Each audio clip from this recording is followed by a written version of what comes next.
I hit a button. I don't know why. I don't know why I hit a button. I hit a button. I hit a button. Please come back. Please come back. Damn it. Are you still there? Is anybody out there? To be here. Oh no, that's not what I want. Hi, everybody. Is anyone here? Oh my god. I had to go again.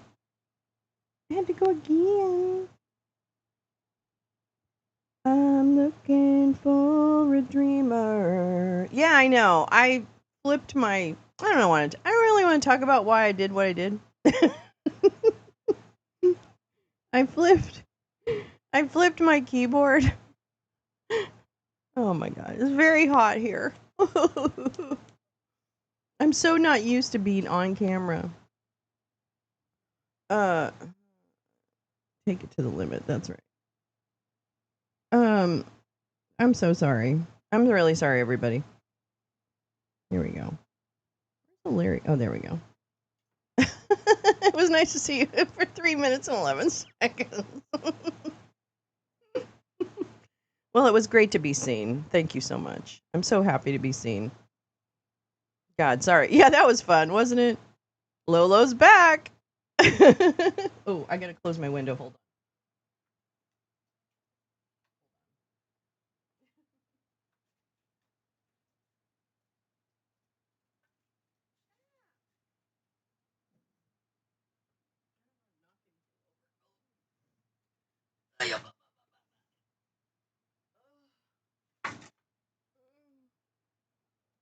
Hot. Musky. Oh, sorry. I come for the mishaps. Well, we do not disappoint. Here at the Lolo Show, we do not disappoint you on the weirdo things that happen. Yeah, it was such a great beginning, though. It was such a good opening to the fucking song. Hi, GP. Yeah, this is my comeback tour, right? Yeah, it was a great trip. Sorry, let me get my camera smaller because for some reason this morning it ended up like massive and I don't know. I think my computer hasn't been open for a week and I think that's what's. Wow, it's just not going to let me resize that camera window. That's so strange. Well, we're going to have to figure out why that's not happening. I don't know. Okay, I'm really huge. I'm really huge for today. Okay, I'm going to really move this. I'm going to move this keyboard because I'm going to keep hitting. Oh, thanks, butterflies. I'm pretty relaxed. She's back again. Look who's back. Tell a friend. Not my phone. Not on my phone. You're fine. The Who is planning a farewell tour. I thought they already died. Aren't they all dead? Aren't they all dead? Shouldn't they all be dead?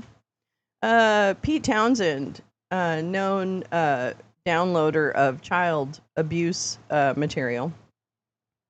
Yeah, that Pete Townsend. That Pete Townsend decided he had something to say about The Boss this weekend. And Pete Townsend just proved what a prick he absolutely is. And that's why, fuck Pete Townsend. My microphone's a little flippy. Carla's been in my computer. That's it. Damn it. God. Val. I don't have any more blue. I don't have any more purple on my hands.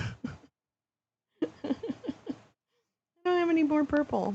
My 5th farewell tour.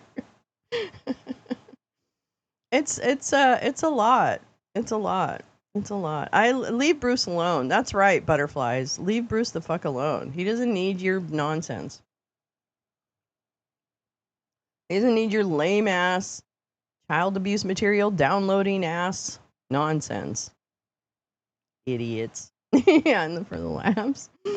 Well, good morning, and welcome.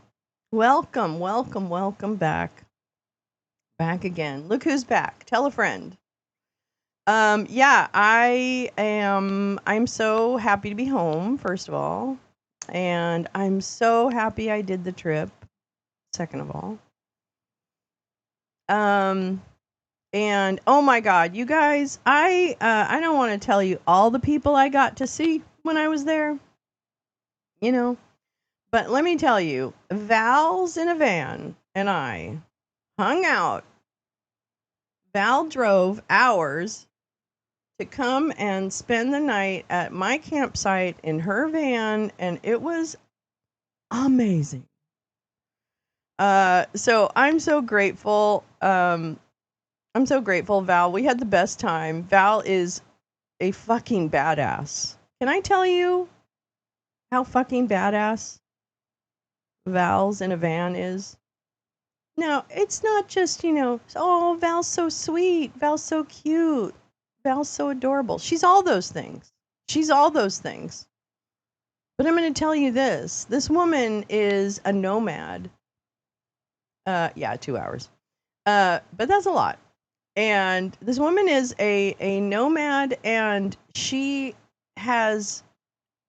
just like, I don't know. I mean, we're practically the same age. I'm a little younger than her, but still we're in the same, general ballpark. And I was so fucking impressed and floored and in awe of uh she's just, she's figured things out and found community and built these amazing relationships with people. And I don't know, it's just she makes nomading look really attractive. And her van is adorable, so I won't go into detail because I don't want all you weirdos out there, but her van is absolutely adorable. It's not like living in a van, it's like living in a little tiny home, which is so cute. But she did drive miles and miles. That's a lot. 2 hours is a lot for someone you don't know. So it was so sweet. I know her Mother's Day clip. So Val's an amazing person, through and through, and I'm so honored and pleased that we got to hug each other and sit around and shoot the shit. And oh, wait, I forgot the best part. Okay, so this camper this camper van. It's true, you do know me, right? In fact, you know more about me than you might know about some people that are closer to you. And now I'm sweating bullets in the high desert. Oh, Val, I thought you were escaping. Ugh, yeah, it started to get real hot where we were the day I left, or the day before I left when we were there. It got real hot. It got real hot. It's turning. But before that, the weather was extraordinarily beautiful. I mean, it was definitely hot, don't get me wrong. But the nights were gorgeous. There was a beautiful breeze most of the time. And of course the desert was absolutely magical and wonderful. And this was a great, like, I've car camped before and I've camped other ways.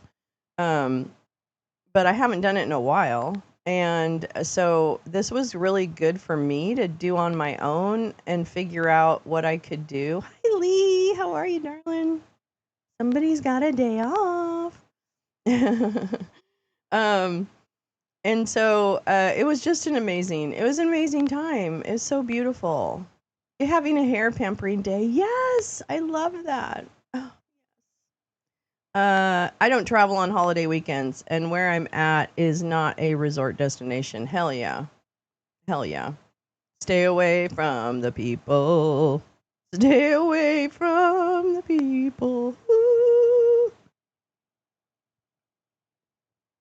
It was great.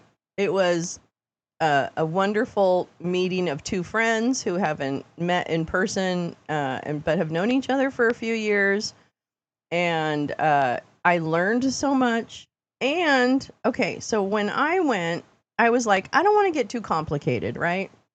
So I don't have a huge like kitchen outfitting and stuff like that. So I brought some ramen, I brought peanut butter, I brought some green apples that I bought on my way. Oh no, it's your kiddo's last day of school. Oh, I'm going to talk about I can't talk about all that, but I just want to tell you how much I love you.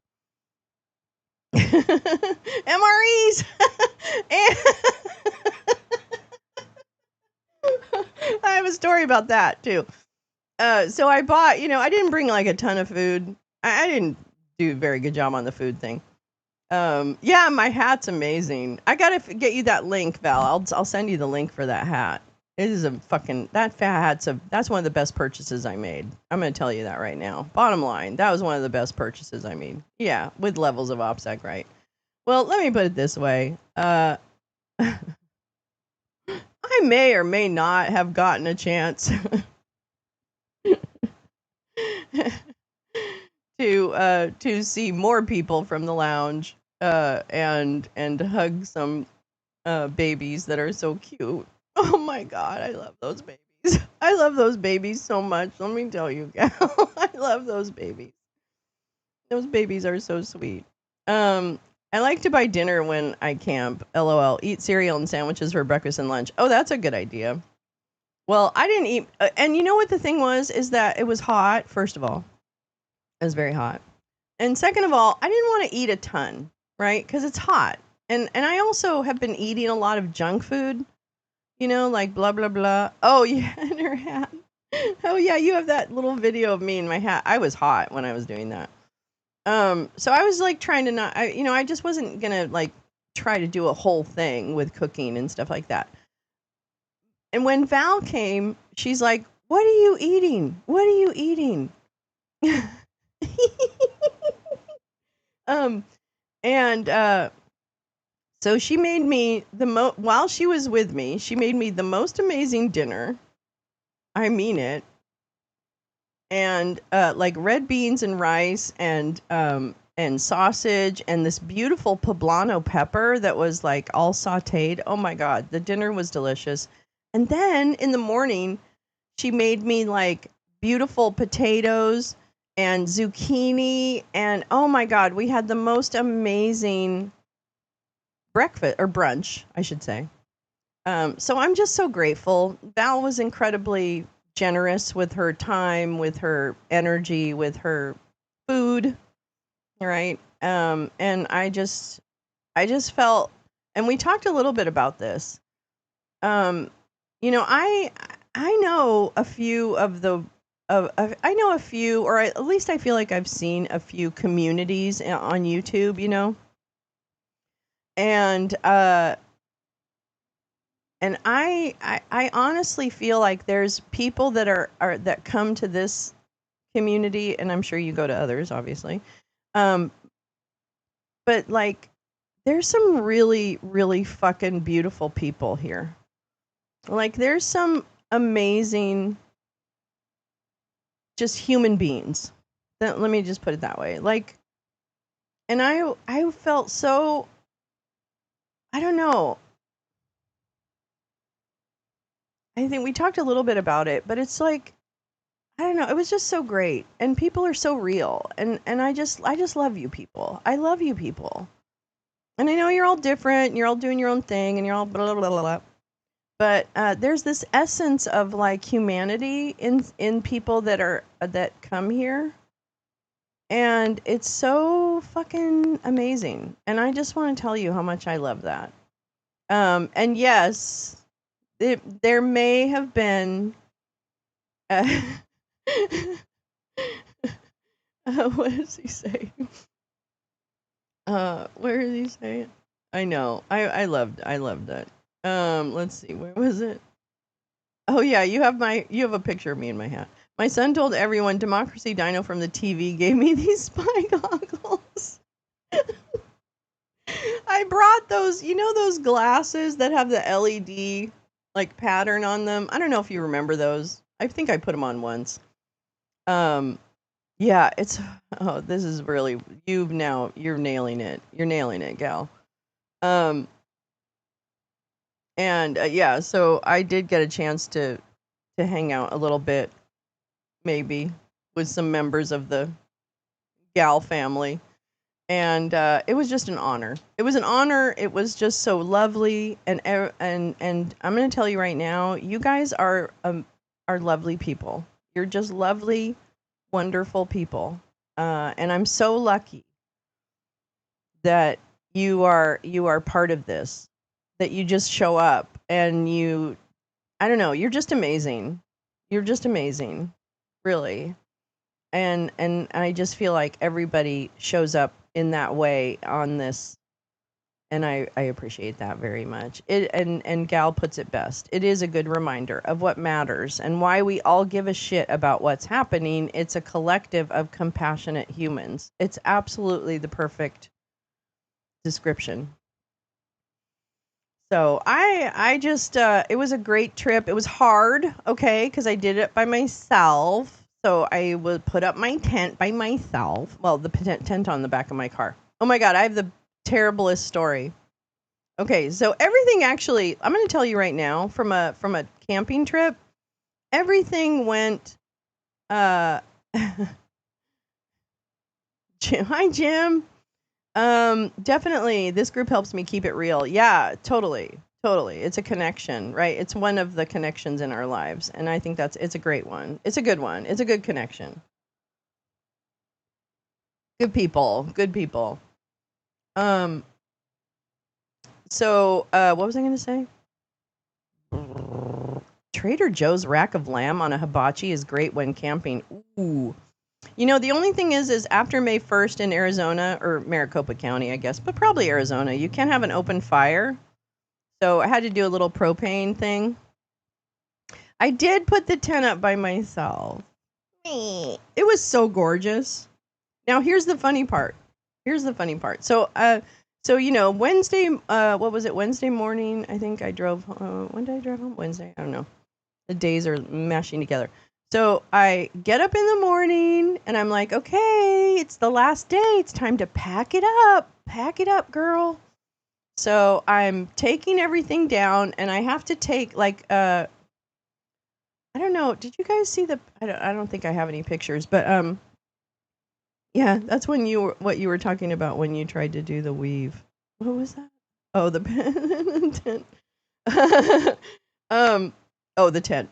So the tent was on the car, like so I had I rented a small SUV because mine is just I didn't trust it.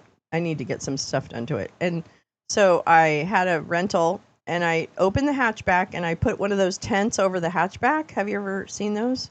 Not a huge one, but just one that just covers it. A very silky material, very pretty. Oh, Val. Um And so Trump to be history, not PH, but close. Hi, Jane. Hi, Jane. Hi, Teresa. Oh, my God. Hi, everybody. Muskie, Lee, my beautiful sis. GP, so nice of you to be here and awake. Um, and let's see. Okay, so I take I in the morning, I get up, I'm like packing everything up. I'm like, oh, really successful trip. Boop, boop, boop. And then I untie all the tent stuff, and I pull the big, like, it's almost like a parachute material. So I'm pulling it down off of the open trunk. And I swear to God, first of all, one big bug, one big, one big bug, one big bug falls off the tent when I pull it down, which is fine. It goes away, and I'm like, oh, good. But then I look down, and I didn't get a picture of it because I panicked too much. It was a big, like this big. Wait, no, wait. What was it? It was this big. This big. This big of a furry spider. Furry. On my tent. And I shook and I shook and I shook, and he still didn't. He like hung on for dear life. He's like, ah. And then finally he flipped off, and I knew he was on the ground, and I like ran away for a minute, but then he disappeared. And I'm like, what? Where are you? And so I'm like, I never saw a scorpion, thank fucking God.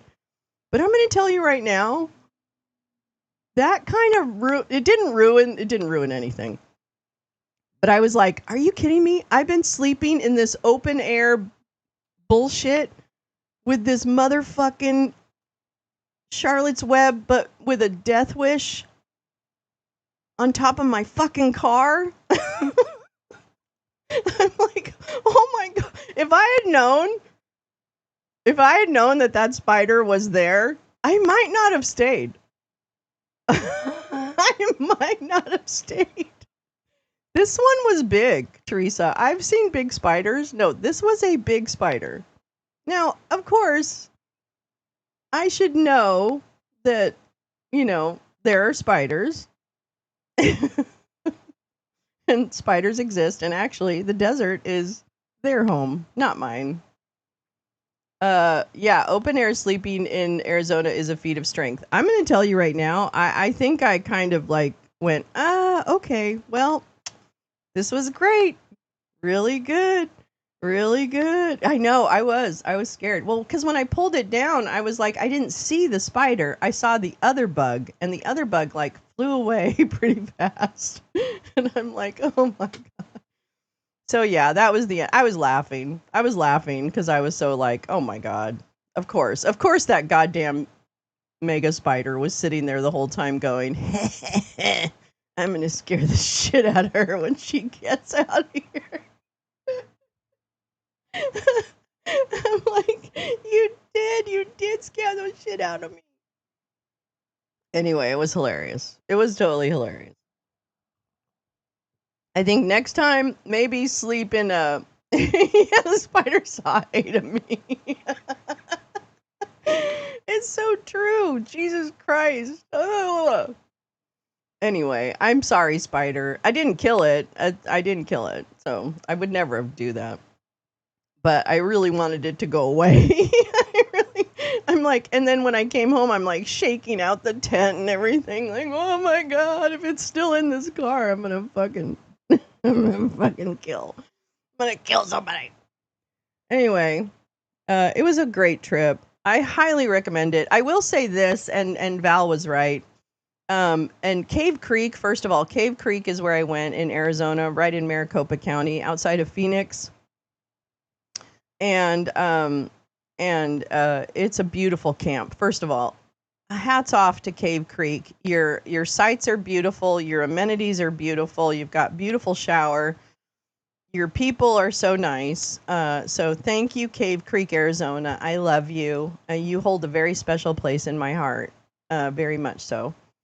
And oh no, I mean it's chuddy, but I love Arizona. I think Arizona is absolutely gorgeous. And there's chuds everywhere, Max. Come on now. There's chuds everywhere now. Jesus, there's no safe place to hide.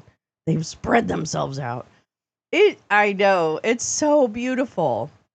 It's so beautiful. And there's, like a lot of coyotes and a lot of like, I don't know. It was just really beautiful. And we had beautiful, Val and I were watching a family of like woodpeckers who were making making home in a cactus. It was just so gorgeous. And the sunsets were beautiful. The sunrises weren't as beautiful, but it might have just been me. Like I might have been just not in the right spot. Maybe I didn't have a long enough vista to see because there was like kind of mountains close by, or hills, I should say, not mountains. Yeah, when monsoon season comes, there are creeks and washes that rage through the desert. I could see that. There was a wash that goes that you could tell went right through my campsite and other campsites too. But yeah, I could tell that would be a thing. It was beautiful. I really highly recommend to go out into nature. I'm going to have to do it much more often. I realized that was a foolish thing to have not spent more time out there in the world. So highly recommend. 2 thumbs up. Would do again. And of course, I just saw the most lovely people and got the most wonderful hugs this trip too. So I had the best of both worlds, frankly. I had my alone time and then I had beautiful friend time. And, I don't know, it was just great. And I just want to say that, a lot of this trip, I thought about Don't Go to the Show By, who was also lived in that area when she was with us. And I thought a lot about her. And I don't know. I really love that. I just love that. Oh, my childhood home had a big wash in the back between the house and the horses. So me and my dad built a little bridge over it. Oh, I know. It was great. And, I'm just going to tell you, I've known Gal now for, I don't know, 5 years? 5 years, maybe. Um, and it was just so beautiful. Um, I did get to give her a hug. I'm just going to tell you that. She doesn't live there. Don't get weird, people. I'm not going to tell you where she lives. Yeah, and don't go to the show's other daughter is a doctor now, and that's what the family was celebrating, and I was able to celebrate with them as she graduated. And I'm just going to tell you, Gal's sister is pure love. Like, she is just like welcome you in, and her entire family like pull you in and just hug you. And what a beautiful family. What a beautiful family. I mean, it's just a beautiful family. So I feel very lucky. I feel very lucky that I had such a great week. So thank you also for everyone, for coming back and being with us again after I take my time and blah, blah, blah, what am I doing now? Anyway, it was a nice trip. It was a great trip. I feel really lucky. I feel really lucky.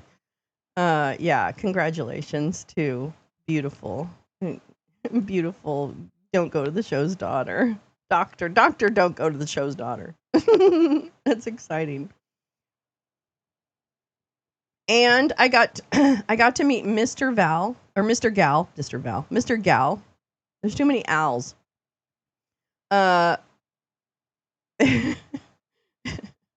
um, he is rock solid, salt of the earth guy, and just like what a great person, great dad, just funny as hell, and really solid. So I feel like, yeah, pure love and joy. She's gonna change a lot of lives. Yeah, she sure will. She sure will. Really wonderful. Really wonderful. Yeah, I know. We didn't really talk too much about the Don't Go to the Show by connection to Gal, but it is, she was Gal's mom, is Gal's mom. And so, yeah, Mr. Gal is the coolest. He is really the coolest. It's just wonderful.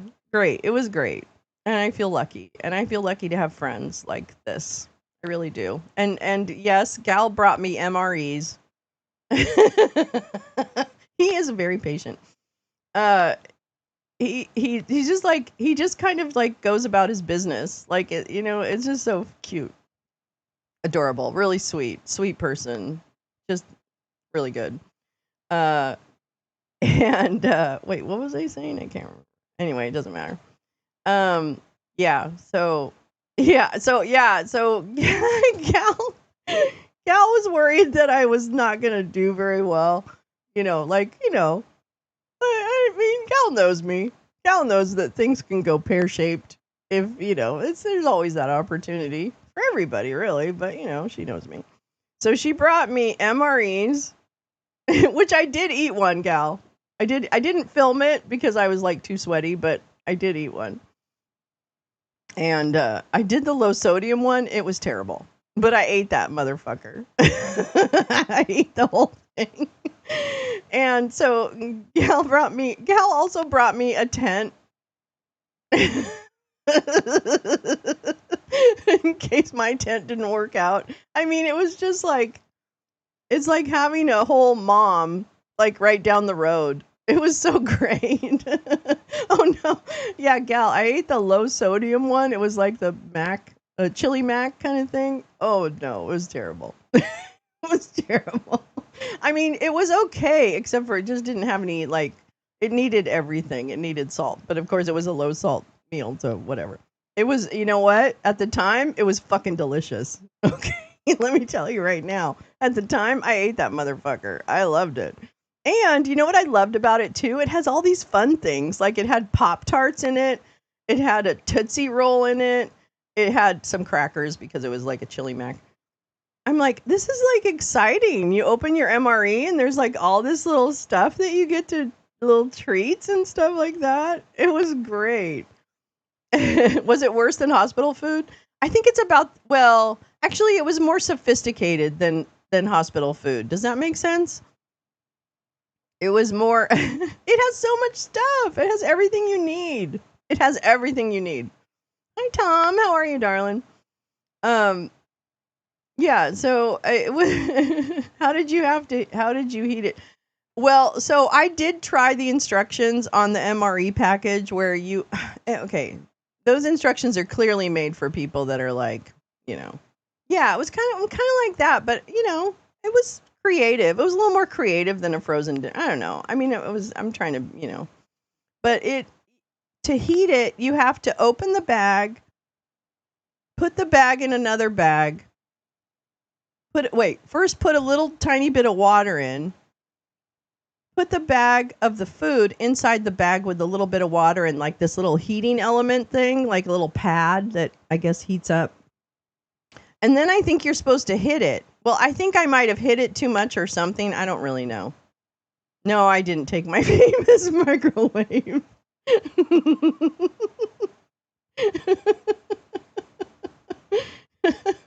Yes, we need a list of the best MREs. I agree with that. I totally agree with that. We'll get all the guidance we need. We've got some inside knowledge on that.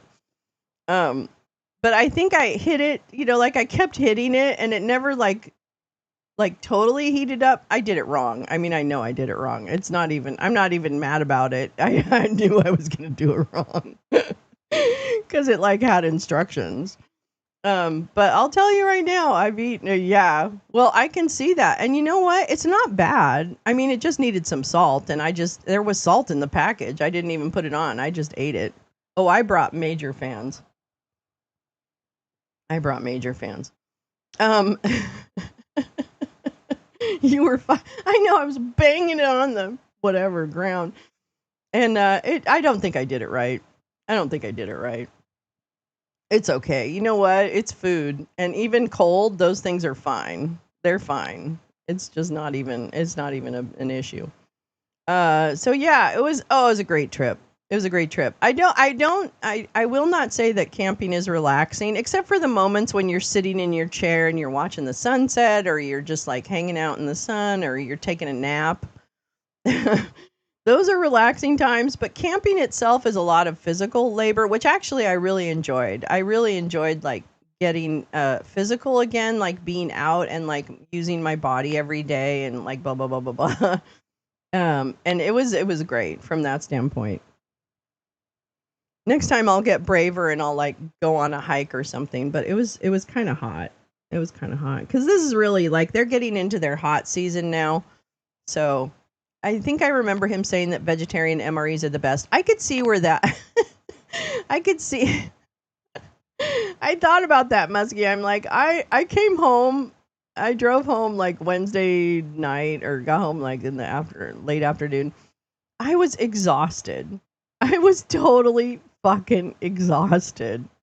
I could not believe it. I'm telling you. So yeah, camping is a beautiful exhaustion. Let me put it that way. Like it felt like a great exhaustion and I still feel good. But now it's like I have to move every day much more than I have been. All right, Neil, good luck with your appointment, darling. And yeah, see you for trivia. And then Neil, if you're around tonight, we're going to do movies. I just haven't Max sent me a bunch of movies and I got to just figure out what we're going to do. So if you're around tonight, we're going to do movies on Discord, Neil. But if not, we'll see you tomorrow night at Cheater's Paradise. Cheater's Paradise trivia. Good luck with your appointment. Tom says, Gal, no broccoli this year, but should have plenty of corn as long as we don't run into a drought. Like last summer, tons of water this year. It's been too much, but we'll see. Gosh, I hope so. Good job, Tom. And Tremors 2 MRE reference. Oh my gosh. Nobody has Silver Queen anymore. What's oh Oh, I know some movies have become really hard to find, Max. I can't believe that. The last time you and I had some trouble finding, or I had trouble finding one of the movies, like where it would play, which is a bummer. That's really sad. Like I even checked Criterion Collection, like that website to see if it was like on one of those hidden websites, but it's not. Or there, it wasn't that movie, whatever one I was looking at. But anyway, so I'm back, and I'm really, really. Oh, Silver Queen is white. Sorry, Max. I don't know anything about corn. But the movies too. Bodacious. Ooh, interesting. Okay, Silver Queen is a kind of one. Thanks, Max. Thanks for saving me for that one. Yeah, so happy to be back. Happy to be back. Really. A little more rested, little more. The funny thing is I'm going to be honest with you, like you guys know I struggle with depression and all that. And I did kind of hope that going to the desert and being, on my own for a few days, would like open some like realizations or something for me. And I'm not a woo-woo person, like I really don't go for that stuff very much. But I thought, well, maybe I'll have some insights during this time, where I can look inside and kind of, find like some peace. And I'm going to tell you right now that doesn't happen just because you go out to the desert. Because I kept sitting there going, why am I still so sad? and, it's like, no, it's not. You don't just go to the desert and then like all your problems are solved. Although it does solve a few problems. I forgot the peyote. That's what it is. Dang. No. It's but I think Jane. I mean, the good news is, I there are no answers. There's no answers in the desert. There's no answers on the mountains. There's just there's yeah, right. I haven't got all day. That's right. There's just experiences and being able to kind of navigate your way through those experiences. And like that's what I was able to discover. And so I stopped looking for so many discoveries about the middle of the about the middle of the days in the desert, and went like, why don't you just enjoy it? Why don't you just be? Why don't you exist? And why don't you just fucking relax? So it was great. Yeah, there's just questions. Yeah, and existing. That's right. There's just existing and hoping that, things don't go completely pear-shaped. Yes, it does. Now that gal, I will say, I love camping because everything is pretty intentional, right? Like you have to put things back in their place, so that you can find them the next time. You have to like, there's just a lot of like process and caretaking of your existence and your surroundings. And then you're also reminded like what am I doing to this environment kind of thing and all that. So I think that it is good. And of course the answers are within, right? Absolutely, Val. You're so right. I'm going to be really honest with you. The one thing about Cave Creek, it's a little closer to Phoenix, or it's a little closer to City Lights. So you get stars, but you don't get the stars. Like, and so I can see, and Val and I were talking about that. I could see where you need to move in a little bit away from the city to get the super, stars, which is fine. That means that that's next time I'll find stars. But I'll tell you, the sunsets were absolutely amazing, and the coyotes, and just like hearing all that. Val, I want to tell you, I put up that little video. I'll play it. Let me play it actually, because it was so cool, and I want to hear it again anyway. And this clip that I'm going to show you, I would love to go to Montana. Gal, then if you even think about that, I will go with you. Oh my God, I will totally go. We enjoyed Silver Queen with crabs on the 4th. Ooh, gosh, Val, that sounds delicious. I love corn on the cob. I love Montana. Oh my God. I love Montana. I love Idaho. I love all of those northern states. They're so pretty. I think Montana is gorgeous. All right, let me see if I can find this silly. Now, this is funny because this is actually 2 videos put together. Oops. Boop, boop. And because on one, the sound was, the sound was fine, but it wasn't what I wanted. And then the other, it was, oh,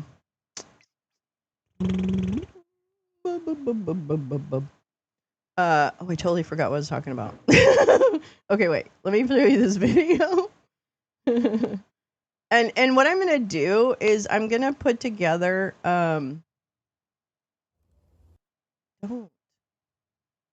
don't. Okay, so this video, the video is one thing, but then but the sound came from another video that from the trip. I'm not speaking well. So basically these are 2 different videos, but I put them together because I love the sounds from one video and the visual from the other. That's a better way of saying it. There you go. All right, so here we go. I want to show you, it's 30 seconds. The coyote saying goodnight to us.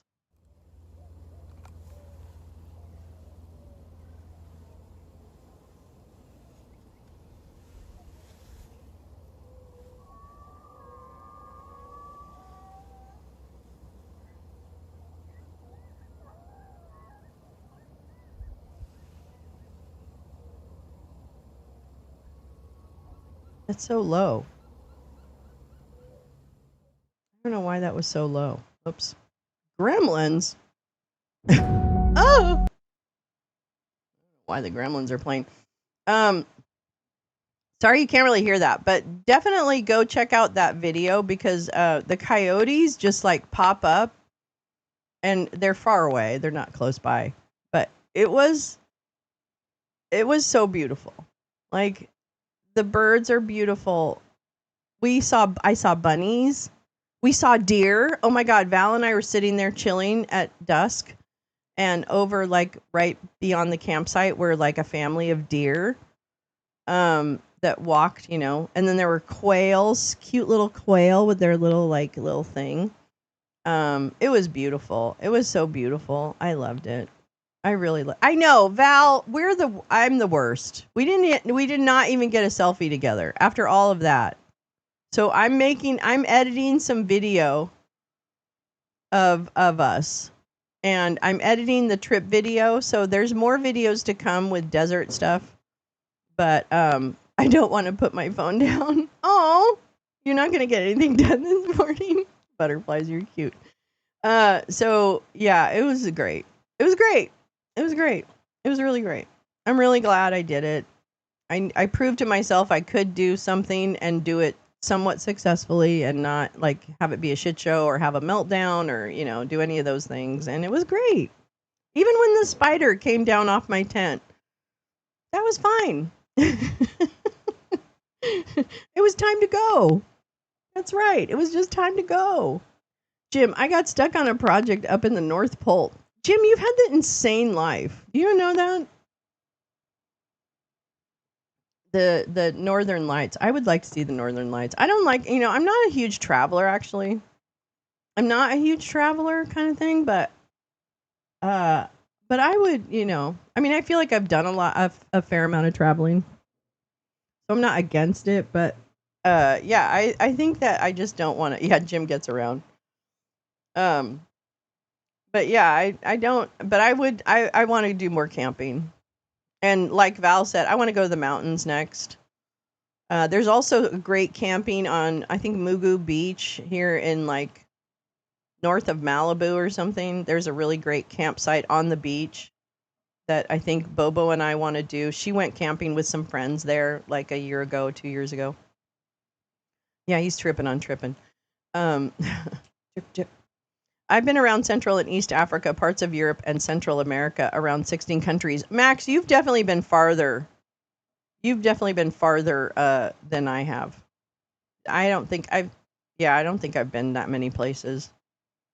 I think I've been to Central America. I've been to Costa Rica in Central America. I think that's the farthest south I've gotten. And then a little bit of Africa, but just one country really.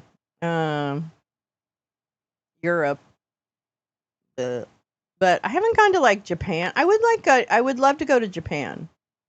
I would love to go to Japan. I, Bobo and I really want to do that. That's one thing we'd like to do. Yeah, probably no spiders on the beach. Oh, here's the other thing, Lee. Let me tell you this. Let me tell you something.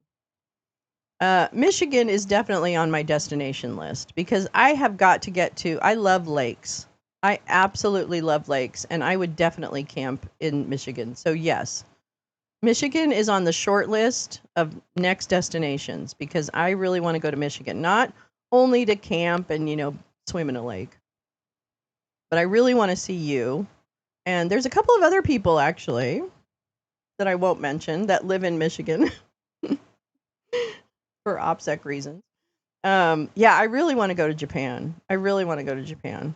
I mean, I would go anywhere really in like Asia, Southeast Asia. I would go anywhere in Asia really because I haven't been anywhere. I'd love to go to Australia, but it's too far a flight.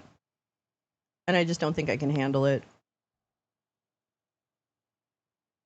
I had lunch with a friend that just got back from Africa. I had lunch with a friend. I've been everywhere, man. I've been everywhere. Lake Michigan, lots of options. Lee, I'm in, and that's really coming up. I mean, I'm serious. We tried to do this like last year. We're gonna do it. We're gonna do it. Um, yes, add yourself. Yes, Jane. Yes, Jane. Let's do it. Hey, group trip. Group trip.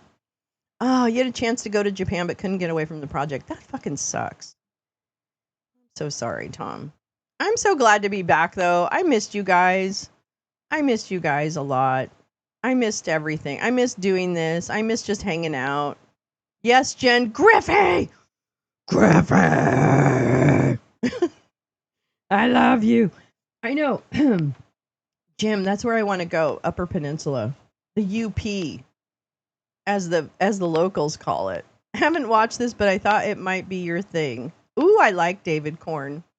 We'll definitely watch that. I've got a few things for us to talk about this morning. I've got quite a few. I have a few things I'd like to read to you. And oh, Peace Love, that's right. She's up there. Oh my gosh, I forgot. Well, we've got a lot of friends we have a lot of friends in Michigan. I missed you too, GP. I miss you. Actually, I feel like because I haven't done the lounge for such a, minute, I miss you so much. So I got to get back. I got to get back into it. It's a singing thing? Okay, great. You flew to New Zealand for a half-hour meeting once? Holy moly, Jim. Oh, I'd like to go to New Zealand. That would be pretty. I mean, everything's pretty to me. I don't care. I can cry pretty much at any any setting. But I have an old travel buddy who lives in Palau now, but getting there is a hassle. Yeah, Max. Oh my God. But that would be amazing to go hang out with your friend that lives in Palau. Woo! Guai Gang is hurting for trivia. Yeah, I am too. We're going to have a trivia extravaganza this Saturday. I might dress up. No, I'm just kidding. I won't dress up. Oh my God, go to Europe for lunch on the company credit card? Jesus, I thought drinking 3 bottles of Kendall Jackson Chardonnay at lunch was luxurious enough. I never thought about going to Europe. All right, tell me how big a site. Yes. We're working on a bike trip to Copper Harbor. I'm going to check that out. Talk to me about Lake Superior. We're working on a trip to Copper. Oh, New Zealand is beautiful. The 2 islands are totally different and beautiful. Yeah, isn't that interesting? I think it's so interesting. Yeah, we'll get ready. Get your trivia brains in gear. Yeah, you've had a couple weeks off, but you know what? Go fucking study because the weekend's coming and it's not relaxing. We're doing trivia and nobody's gonna sleep. I used to go to Canada for lunch. Oh, I know, Lee. They had the sweetest story about people who live on like a border town in Canada and Michigan and just how much the tariffs are going to be like, yeah, get your Get your Google finger ready. Come on. Get your little thumbs ready to find the answers, bitches. It will have to be Santa Fe to check in on elderly. Yeah, Max. Oh my gosh. Max, I'm so sorry. I never asked how that was going. I didn't want to probe too much, but I hope everything is stable, I guess, and improving, hopefully. Yeah, I mean, that's just, okay, let's see what gal sent us. Check it out. Check it out. Work it out. David Korn? Oh, Patti Smith. I love Patti Smith. I like Latvia. I was dreading it when I got there. Oh, I have friends from Latvia. I've heard it's really beautiful. I would go there. I've been to Finland. I've been to Moscow. I love Moscow. Moscow is probably one of my favorite cities on the planet. Oh, I love Patti Smith so much. This is so beautiful. Thank you. This is exactly what's needed. Oops. Okay, that. I don't know how to work anything on this silly machine. Oh my God, Patti Smith.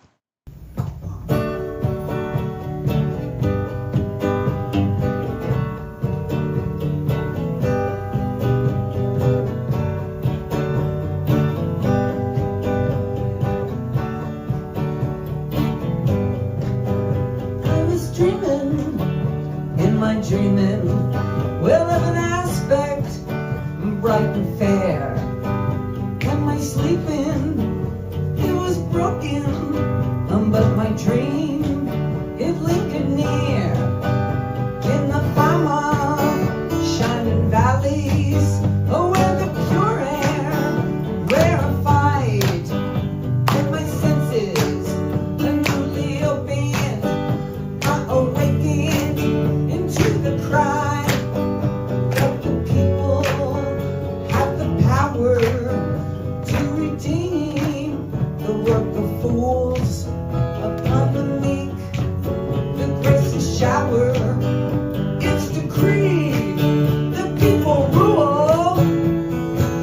Come on, people have the power. People have the power. People have the power. People have the power. It'll just demonetize the show. It's no big deal. I think. Cultural aspects became suspect and bended low as if to hear. And the armies ceased advancing because the people had their ear. And the shepherds and the soldiers, well, they lay beneath the stars, exchanging visions, laying arms to waste in the dust, in the form of shining valleys, oh, where the pure air rarefied, and my senses are newly opened, 'cause I awakened to the cry. My people have the power, believe it. People have the power, make it so. People have the power. People have the power.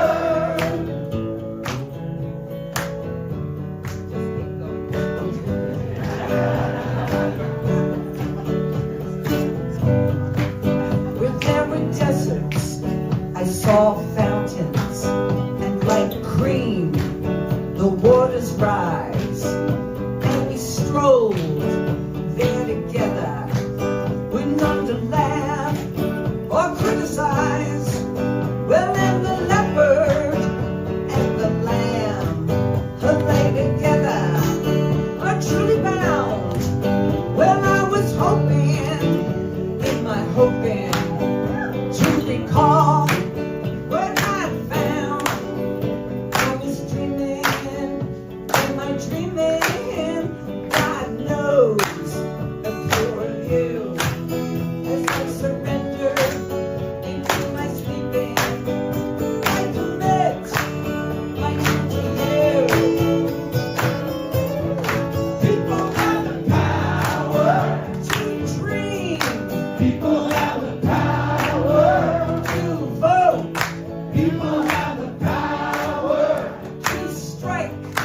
People have the power to love, the power to dream, to rule, to wrestle the world from fools.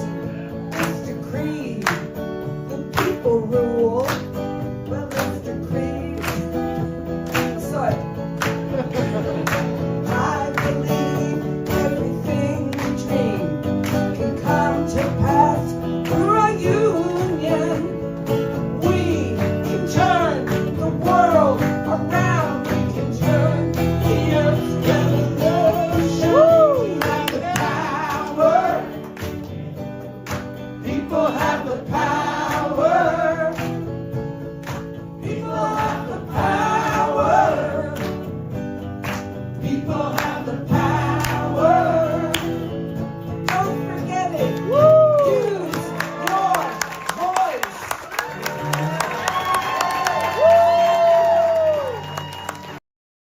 I love Patty Smith. I know. I picture thousands of people singing that together. It would.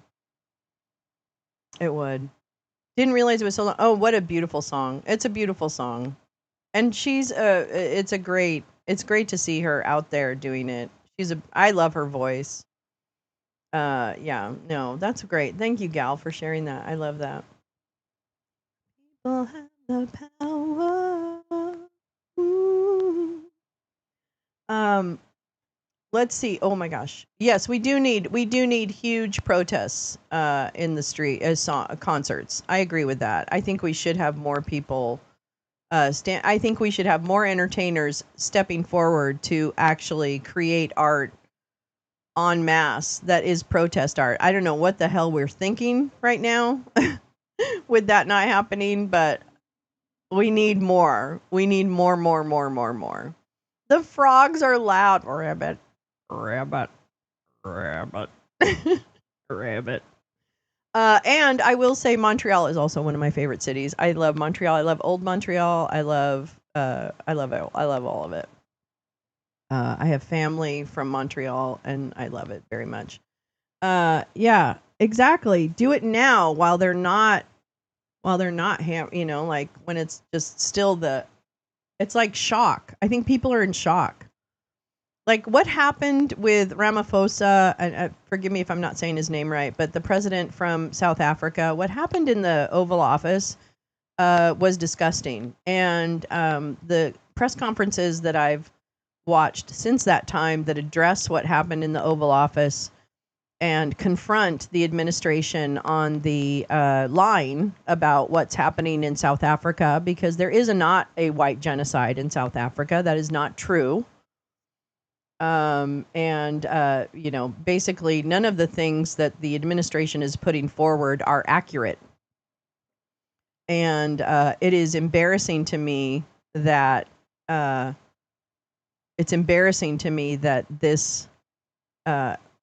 happened. That the South African delegation was treated the way that they were in the Oval Office was disgusting.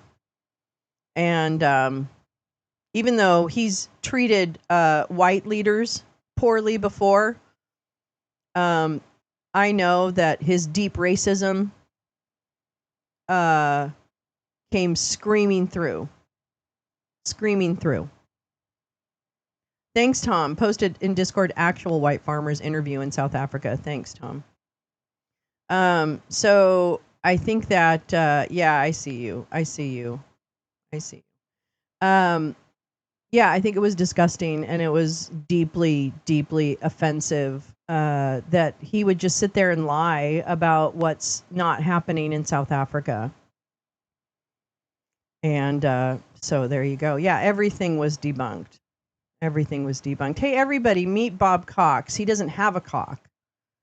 So don't get it twisted. That's why he names himself Bob Cox, because he doesn't actually have one.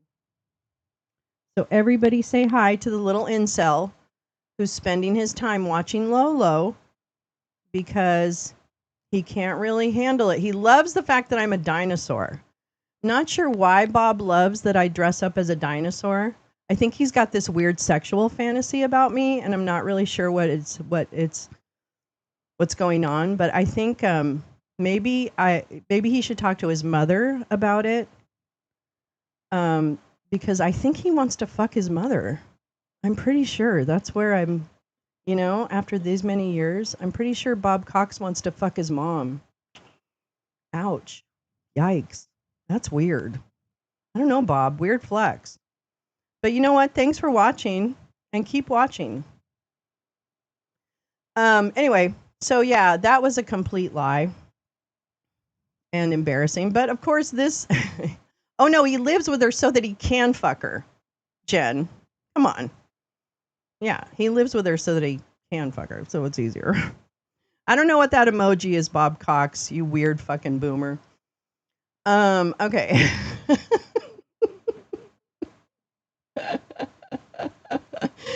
My milkshake brings all the boys to the yard, and their life is not so great. My life is better than them. You tell. Well, I'm gonna just say, you know what? This is the thing. When the chuds come, and they come for me, all they're telling me is they have huge mommy issues, and they really want to fuck their mom, unless they're already. They might already be doing it. I don't know. I don't know your mom. Oh, that emoji is the Oedipus with the knitting needles. Oh, of course. Of course.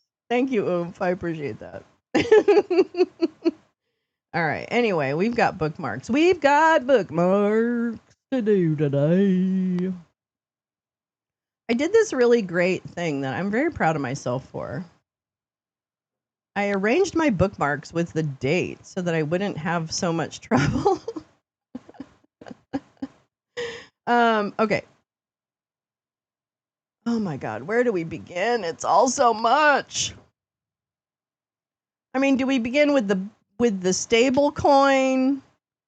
Do we begin with the security contractors working in Gaza?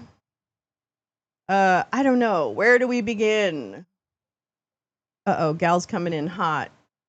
Let me see what Gal's teed up for us here. People have the power. Ooh. Oh, and then we got to talk about the big butthole bill that is not going to pass in the Senate because this Congress, this Republican Party cannot whip votes to save their motherfucking lives. So, yeah. So the Senate is not going to pass the big beautiful bill. I mean, they probably will in some watered down fashion. But that piece of shit isn't going to pass, I don't think. It might pass. I don't know. It might pass, but I don't know. I just don't think it's going to. All right. So this is you sent what's her name? Heather Cox Richardson's Substack. That sounds good. Ooh, How to Break the Blueprint, a tactical guide to Rust Vote's 100. You know what? I wanted to talk about Rust Vote. I'm so glad that you sent this. I wanted to talk about Rust Vote. Thank you, gal. All right, we're going to read those. Let's start. Oh, I don't even know where to start. It's so exciting. All right, so that's Gaza. I have quite a few articles that I just wanted to take a look at about the security contractors in Gaza. Oh, here we go. Oh, and that's that. Okay, let me just make sure. U.S. to fast track investments. Well, let's do this first because I wanted to do. And let's do this first. I hate you. I can't. You guys had put in the thing how to pass a paywall, and I didn't pay attention to it. Does anyone have the short version of that? Can you tell me the short version of that?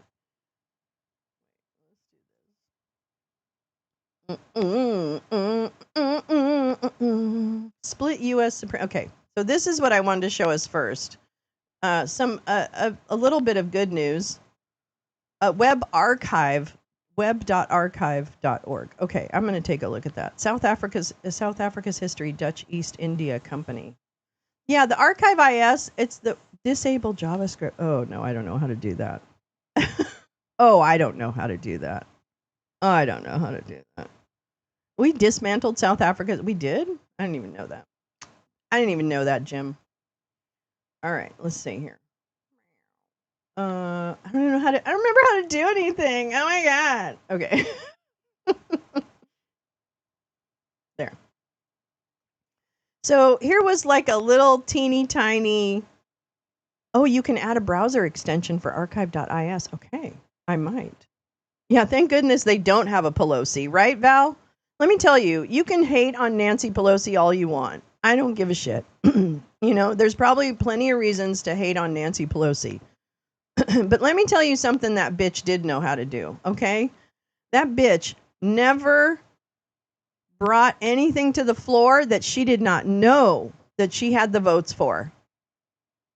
I swear to God, if you can hate Nancy Pelosi, I do not give a flying fuckwad. But that bitch set the bar for how to be a house leader. That's it. Hi, Oren. Hi, sweetheart. Oh, from bed. Take it easy. This is a good way to wake up. Yeah, so you're right. Thank God they don't have a Pelosi. But of course, at least Pelosi had some moral ground to push and advance some of the, granted, I'm not saying that she's like, the thing. But she was good at what her job was, and she knew what her job was, and she did her job the way, and set a high bar. But anyway, it doesn't matter. She's gone now. She's gone now. Yeah, easy. It's Friday. That's right. Deep breath. Hopefully nowhere to go, Oren. We're just here. We're just existing. We're just chilling. So the good news is, the one thing I want to start off with good news is that the U.S. Supreme Court blocked the taxpayer-funded religious charter school case, and that was amazing. Didn't you see her in one of the? Yeah, I think she was. I think she was hanging around.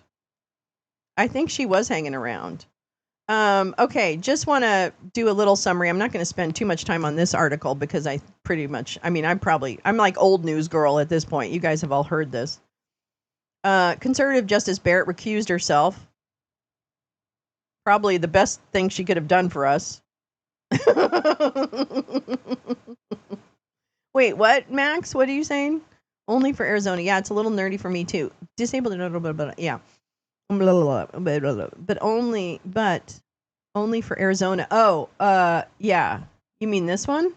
The ruling only applies to Oklahoma. Yeah, exactly. But it is actually important that these cases, because they create precedent, right? They create precedent.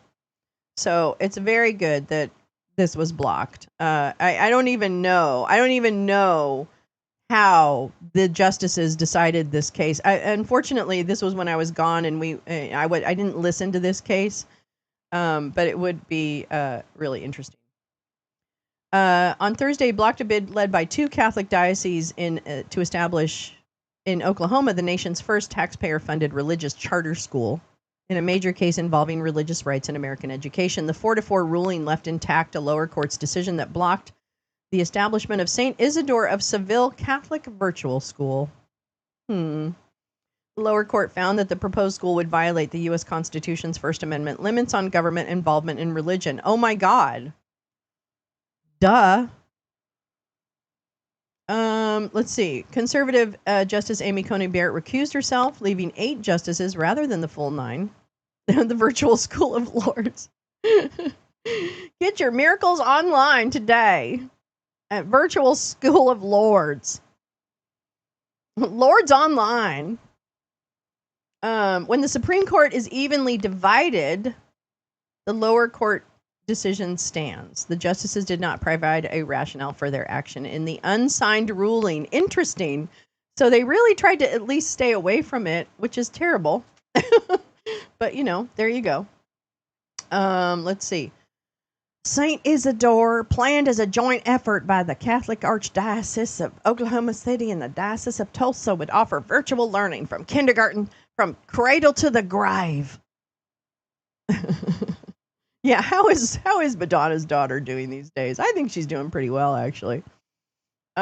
Its plan to integrate religion into its curriculum would make it the first religious charter school in the United States. The proposed school has never been operational amid legal challenges. Well, and that, you know what? Sometimes it's telling you what you're supposed to know. Sometimes it's telling you what is supposed to happen.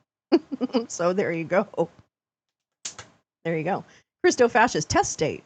That's right.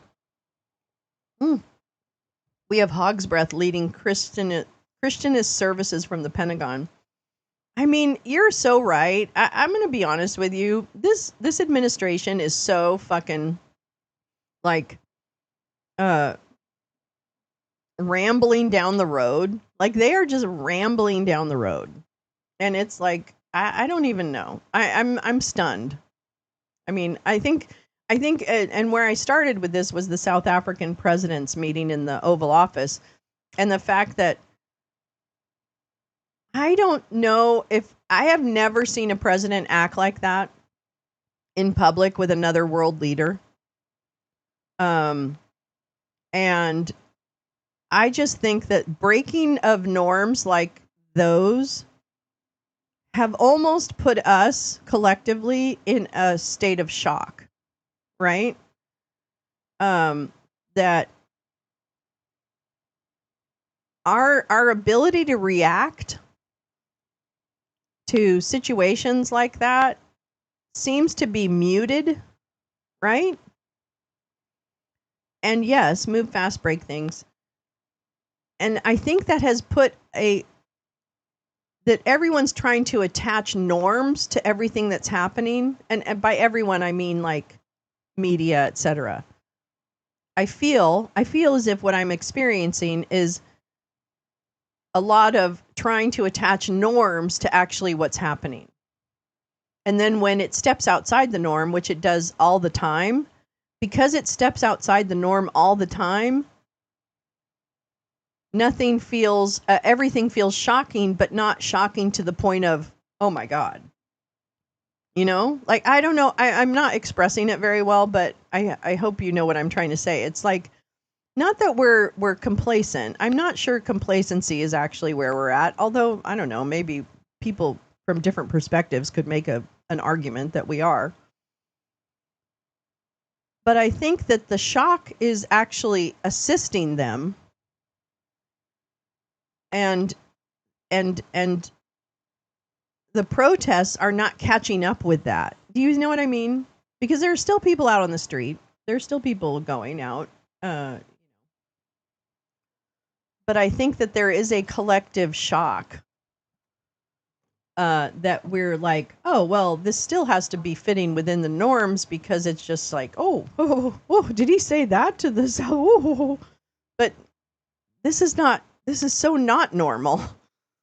This is so in the vein of an authoritarian regime on the rise. And that's going to bite everybody in the ass. That's not going to, you're fodder. Okay, the Bob Coxes of the world, the whoever else, all the other chuds, you're grist for the mill, just like the rest of us. You know, Elon Musk doesn't give a shit about you. Trump doesn't give a shit about you. Russ Vought doesn't give a shit about you.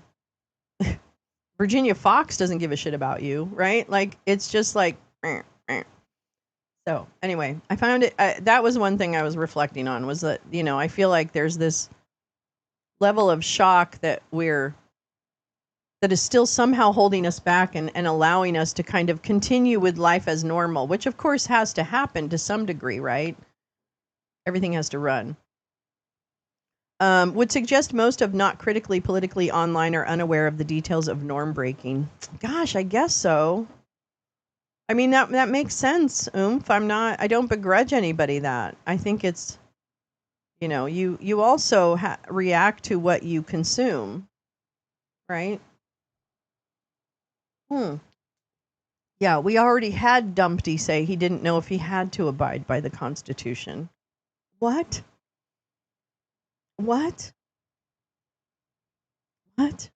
Yeah, Elmo Musk is going to end up hanging with Mr. Pillowhead Rudy. No, no. Okay, so let's get it clear. Okay, Elon's not being pushed out. No, no, no, no, no, no, no, no, my friends. No, no, no, no, no, no, no, no, no, no, no, no, no, no. Elmo did his job. Okay, Elmo did his job. And let me tell you why Elmo did his job. What company just acquired X? Oh, that would be XAI. So, my friends, the story is this is all in motion to enable mass AI type of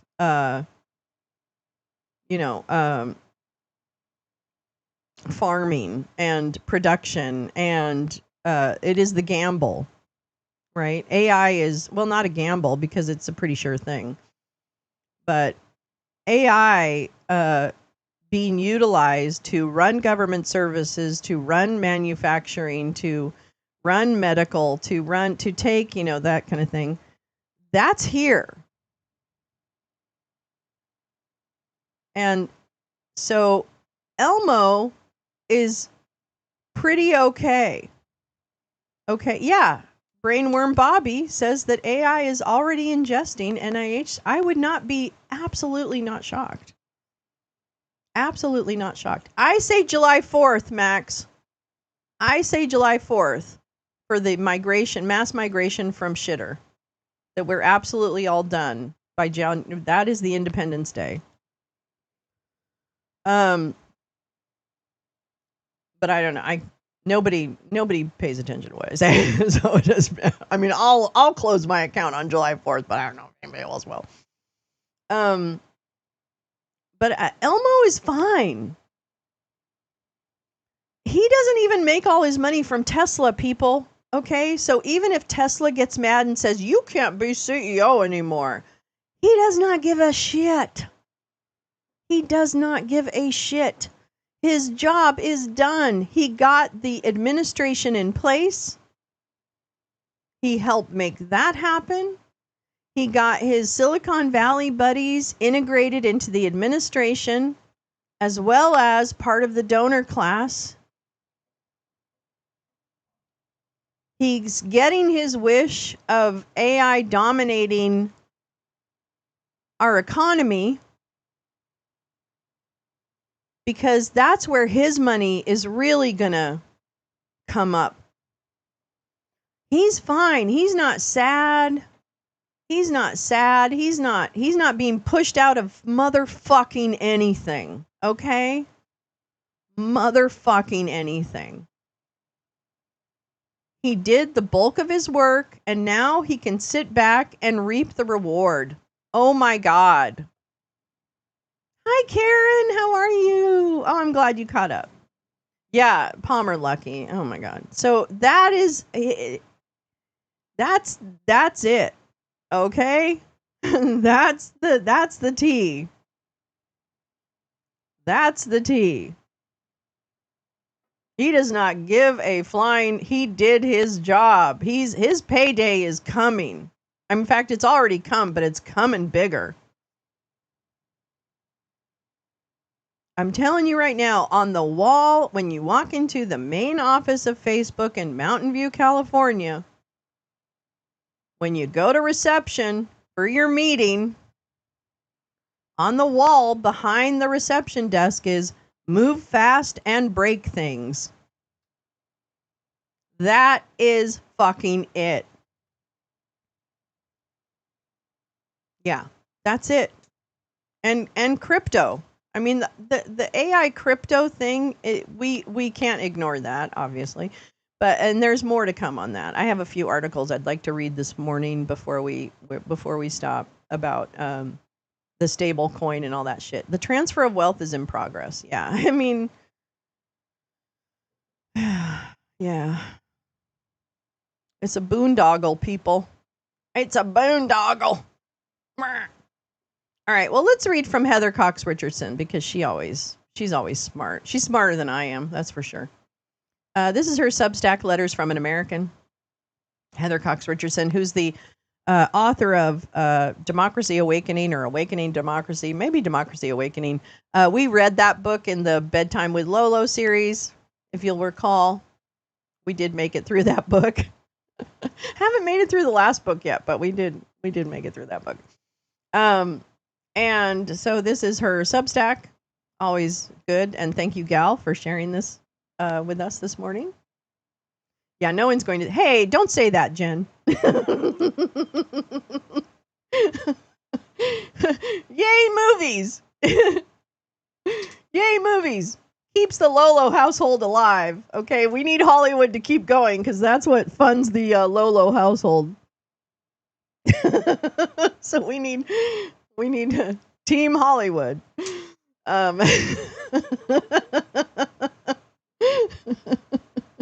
All right, here we go. Just before 7 a.m. this morning. Holy shit. The House of Representatives passed the Republicans' mega billionaire, by a vote of 215 to 214. Ouchie bagouchie.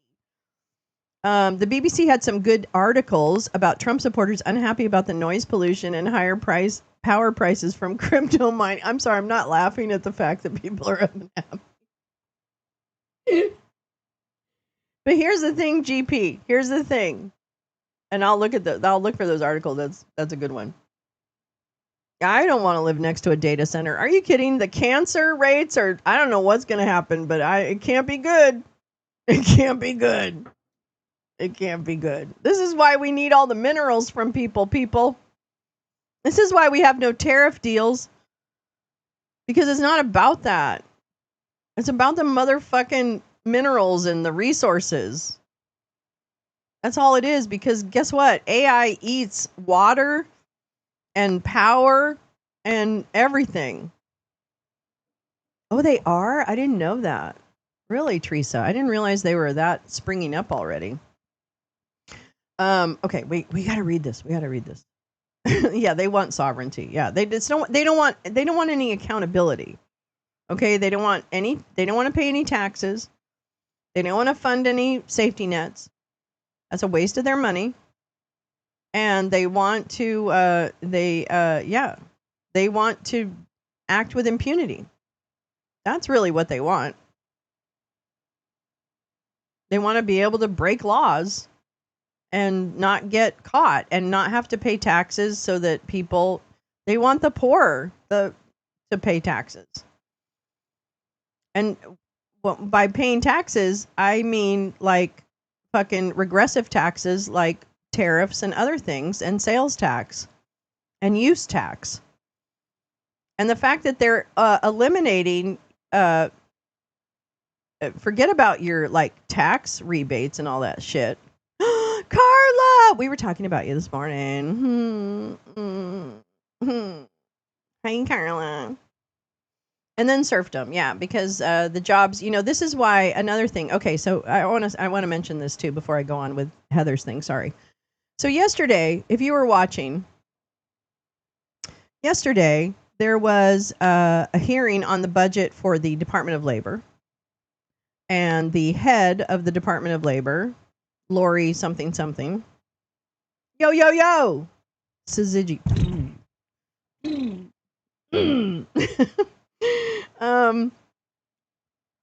So let's see. Wait, what? All right, yesterday, the Department of Labor bitch, Lori something, was testifying about her budget request. And one of the things that both the Republicans on the Senate committee and the Democrats complained about to her was that in her budget request, apparently, excuse me, I haven't drunk anything this morning. In her budget request, she has eliminated, for all intents and purposes, Job Corps, which is a teen job program that helps states do, I guess, summer employment, other types of job work study kind of stuff, right? I'm not that familiar with the details of the program, but blah. And I actually looked in the big, beautiful bill for anything that mentioned workforce development or job training or job corps or any of that. I can't find any zero mention of those in the big beautiful bill. So again, this is her budget request, so sometimes those things don't like come right together, right? So one of the, I think it was Capito actually, was asking her, so tell me what you think, Secretary, the jobs of the future will be, where there's going to be like growth, what industries, et cetera, et cetera. And so she goes to say, oh, well, manufacturing's rolling back, right? Which is a lie, but that's okay. We knew she would lie about that because that you have to say the manufacturing is coming back in order to make the tariff plan story. You have to kind of support that tariff nonsense bullshit story. So you need the, you need this narrative. You need the narrative. So she talked about manufacturing jobs growing in the next 5 to 10 years.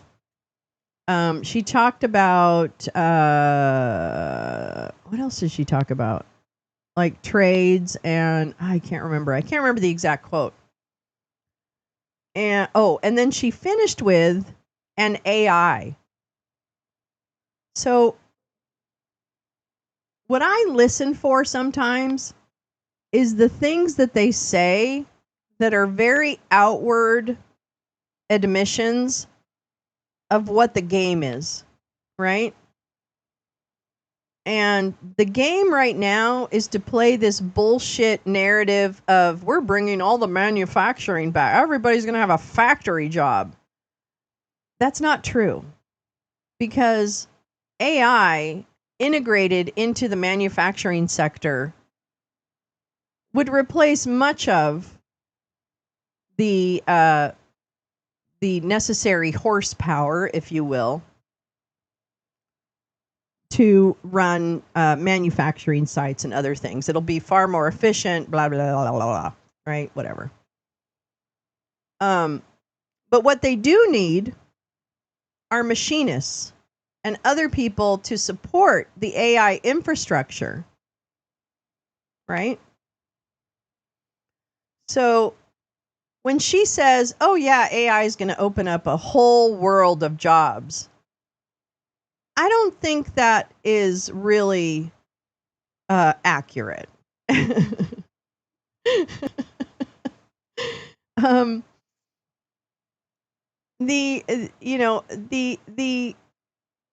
signs point to a focus on you don't have to go to college, which is fine. I don't think everyone has to go to college either, by the way. I ran a high school and I didn't think everybody had to go to college, right? I think there's many ways. I actually wanted kids to get interested in IT security, Internet of Things, and being able to leave high school with some training that actually would enable them to get a job within technology or whatever. Silly me. Didn't actually work out, but that was the intent. But I think, yeah, I don't know if they're going to need prompt writers, Max. If you listen to some of the agent AI people, which is like the next version of AI where it's a little smarter, I guess, or something like that, a little more reasoning. I don't know, whatever. You don't necessarily need, a prompt writer. So yeah. Carla's already been in. I've had to change my password 17 times because Carla just won't stop hacking. College degree is something that, yeah, no, I think college is great. Don't get me wrong. I think college is fantastic. But, as somebody who ran a high school, there were plenty of paths for kids to take who couldn't stand, that weren't going to sit in a classroom anymore, which is fine. I think that's great. But yeah, so I think, and so then the Republican senator who was questioning the Department of Labor secretary on this whole, where are the jobs going to be? Yeah, very diplomatic, very demure, very diplomatic. The senator then said to her, well, what about health care?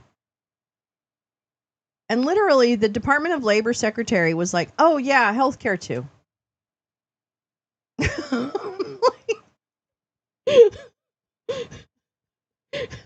I'm like, what? What? What? And not one fucking senator. Well, actually, one did kind of at the end, but consistently, what I think should have been asked of the Department of Labor secretary over and over and over and over and over again was, if you are removing all of these Job Corps offices, and even Susan Collins from Maine was like beyond herself that this program was being cut, right? She like freaked out. As not a one really except for the end. Ask this bitch, what are you replacing Job Corps with? If you care, and this bitch literally was saying, we care. This administration cares deeply about young people and their success, but not a detail about what was replacing or how that work to support youth in Job Corps training and would actually come to fruition within the budget that they were discussing. And I scratch my head and I'm like, why are we here if not to, if both sides of the aisle are telling this cunt, how dare you cut Job Corps, but not follow that up with, and what will it be replaced with? Which tells me that it's not being replaced with anything. But I think it would have been important to have this bitch on the record to say it's not being replaced with anything. And the other thing, talking about fraud, waste, and abuse, all these fucking cabinet secretaries apparently have been on tours of the country.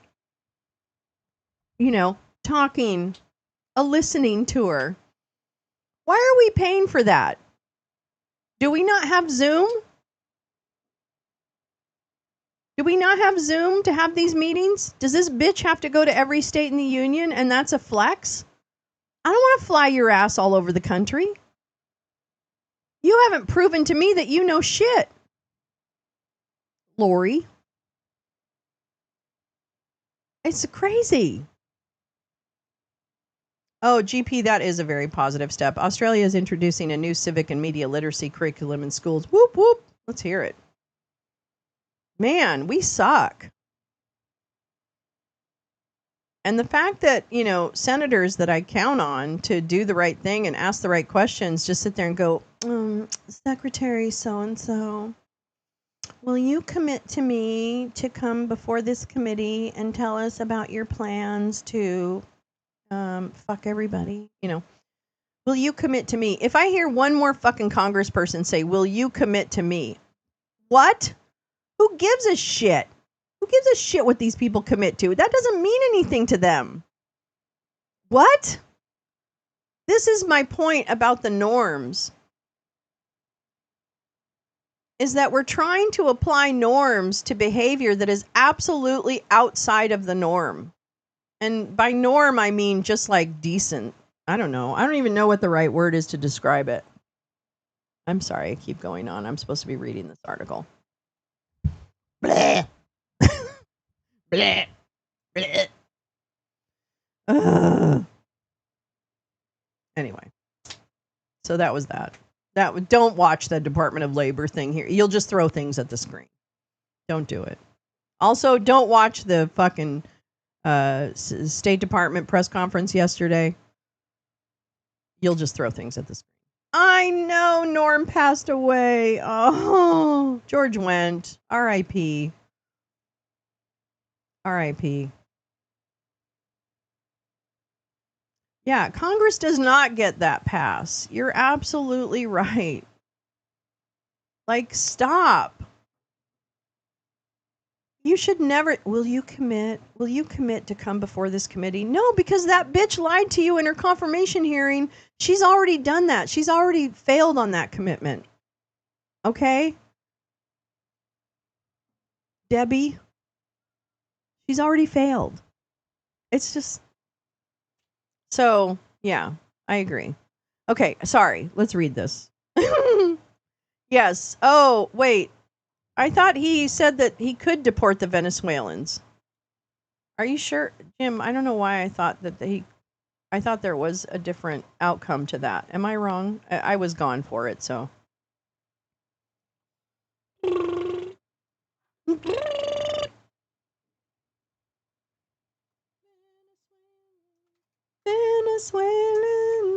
Venezuelan. Yes. What? Yeah, Supreme Court documents 350,000 Venezuelans.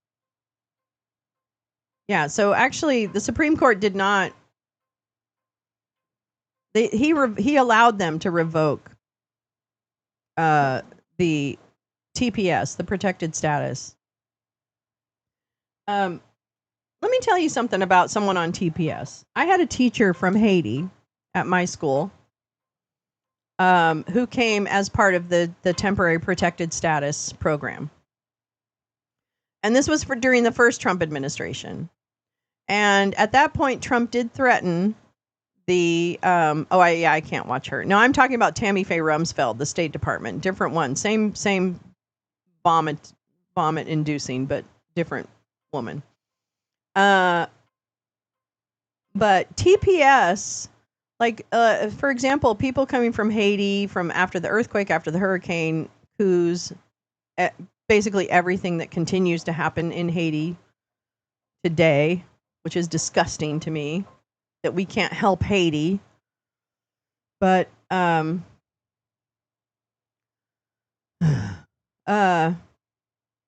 had a teacher who came from Haiti as part of temporary and under temporary protected status, became a math teacher, which we have a very we need math teachers. We need math teachers, especially at the high school level, math and science. Well, I guess now we don't, but whatever. So he was on that TPS. Now, this man had come, I can't remember what year he came, but a few years prior to when I met him and hired him as a teacher at the school. And he was, during the first Trump administration, threatened with, paperwork not being approved. There was some discussion about TPS and da-da-da-da. And now, the Venezuelans are actually having their TPS status taken away. This man had built a family. His girlfriend, also from Haiti, was about to give birth. His students absolutely adore him. And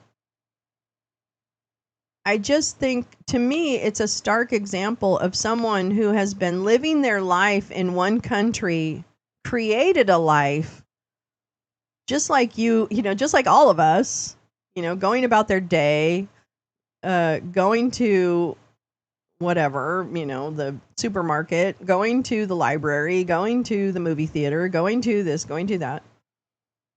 And to have that whole entire, just imagine what it would be like to be told, you're no longer a citizen of this country. And we're going to send you back, okay, Lolo, we're going to send you to Ireland or whatever, That, I can't even imagine what the lack of assuredness that my life would continue with some modicum of routine and expectation. To be afraid to go places because you think you could be picked up or detained. Like that. I just remember sitting with him doing like paperwork, trying to get the Department of Labor to approve, a renewal of the TPS and all these kinds of things. And there was some problems with it. It took a while. But that's here. That's our neighbors. These people, the 350,000 Venezuelans, are people who live in our community. And I just don't know, this is another one of those moments where I'm almost overwhelmed by the shock value that this country is doing these things. They're not just talking about them. It's not just rhetoric. They're actually doing that. And it's not okay. Because the bottom line is like, they start with one group, and they will just grow the groups that stand in opposition or stand in the way of whatever it is they imagine. I'm telling you, it's I don't know and I mean, you all know. I mean, I'm definitely singing to the choir here. But it's kind of like getting really weird. Yeah, denaturalization. Nosferatu. Walmart Nosferatu said that they're going to amp up denaturalization. What the fuck is that? De-document. What? Bullshit. And then I read, as I'm pulling up the Venezuelan situation, Disney suspends Venezuelan workers on Supreme Court ruling. Sorry, I've got to see this. I've got to see this. No. Bloomberg. Here we go. Disney places Venezuelan employees on unpaid leave? Wait, what? This is a Fox Business story. Hold on. Hold the fuck on. I'm sorry. Heather, we're coming to you. I promise you. Just calm down. This is from Fox Business. Disney places Venezuelan employees on unpaid leave amid Supreme Court's protected status ruling. Dozens of employees on a 30-day unpaid leave as Trump-era policy to revoke protections moves forward. The Walt Disney Company has put dozens of Florida-based Venezuelan employees on unpaid leave as they face the possibility of losing TPS, temporary protected status, as soon as next month. What? What? What? What? I know. I'm not shocked but I am kind of. Unpaid leave? This is unbelievable. I'm just like, it's unbelievable to me. Wow. What a fucked up place. All right. Move that out of the way. Go back to Heather. Someday we'll read Heather. It'll be great. They're eating the Dalmatians. Yeah. Josh, you would come in. I'm so sorry, Josh. Hello, darling. There was a 4-4 decision that held the Oklahoma State Supreme Court ruling against Catholic charter. Yes. Thank you. Josh, you had said something earlier, and I'm so sorry that I didn't get a chance to note it. Yeah, they're eating all the Dalmatians. And the Aristocats. Okay. Who in the world? Yeah, Jim. I mean, just and I don't know. People who come here on immigration status are all around. They're not just in service jobs.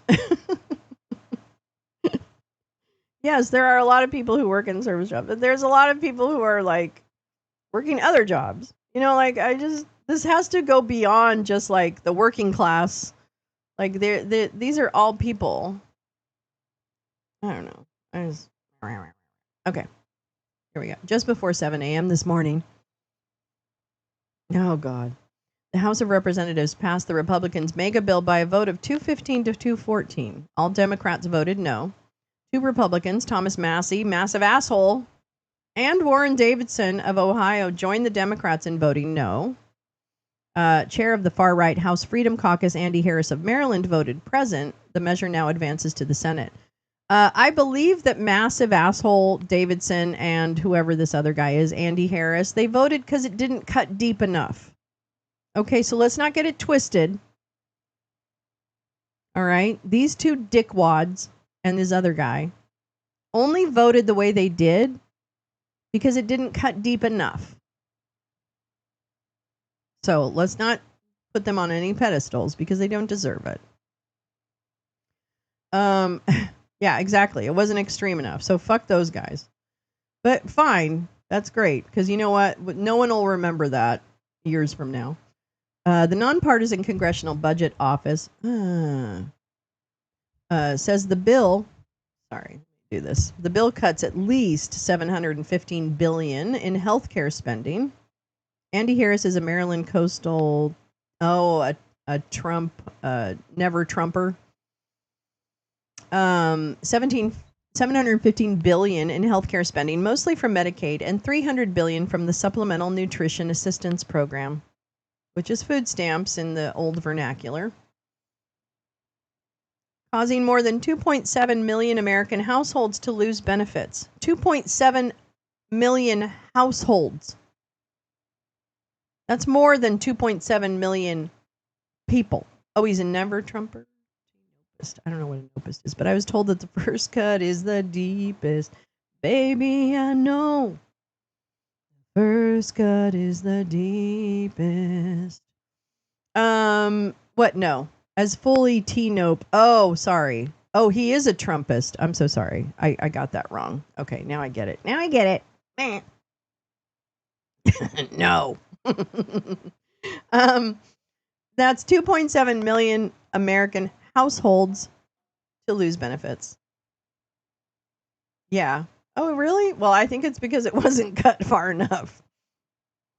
Because the massive debt increase in the measure triggers a 2010 law requiring offsets, it will cut Medicare as well by an estimated $500 billion. Let me read that again. Because the massive debt increase in the big, beautiful bullshit bill triggers a 2010 law requiring offsets. So it requires cuts in pay-fors, I guess. It will cut Medicare as well by an estimated $500 billion. But apparently that's all fraud, waste, and abuse. But not one fucking senator or congressperson has asked. Well, Chip Roy's always going to cave. He's like he just wants to be noticed, and then he goes along with shit. That's all. Oh, really? Andy Harris is Hungarian Prime Minister Orban's BFF? Oh. Yeah, Granny's going to get kicked out. Oh boy. All those chuds are going to have to take their aging parents back. Oh. My parents are dead, so I don't have to take my parents back. But so yeah, this chuds are not going to be happy about that. They're going to have to take care of each other. Yeah, nursing homes will be shut down. Yeah, not to be taken lightly. Economist Robert Reich, love him, points out that Americans making between $17,000 and $51,000 will lose about $700 a year. On average, Americans with incomes of less than $17,000 will lose more than $1,000 a year. But if you are among the top 0.1% of earners, you're in luck. You'll gain nearly $390,000 a year. Yeah, Robert Reich is awesome. The measure roughly doubles the current annual budgets of Customs and Border Protection. The measure currently doubles the current annual budgets of Customs and Border Protection and ICE in what Aaron Reichlin Melnick of the American Immigration Council notes is the single biggest increase to funding in immigration enforcement in the history of the United States. It increases ICE's detention budget from $3.4 billion to $45 billion, through September 2029. So if that's like 3 years, that's 15 billion a year. From 3.4 billion a year to 15 billion a year. Butterflies, are you gone? Did you go? I'm so sorry if I missed you. Hi Badge. Hi Badger. Let me take a drink of coffee.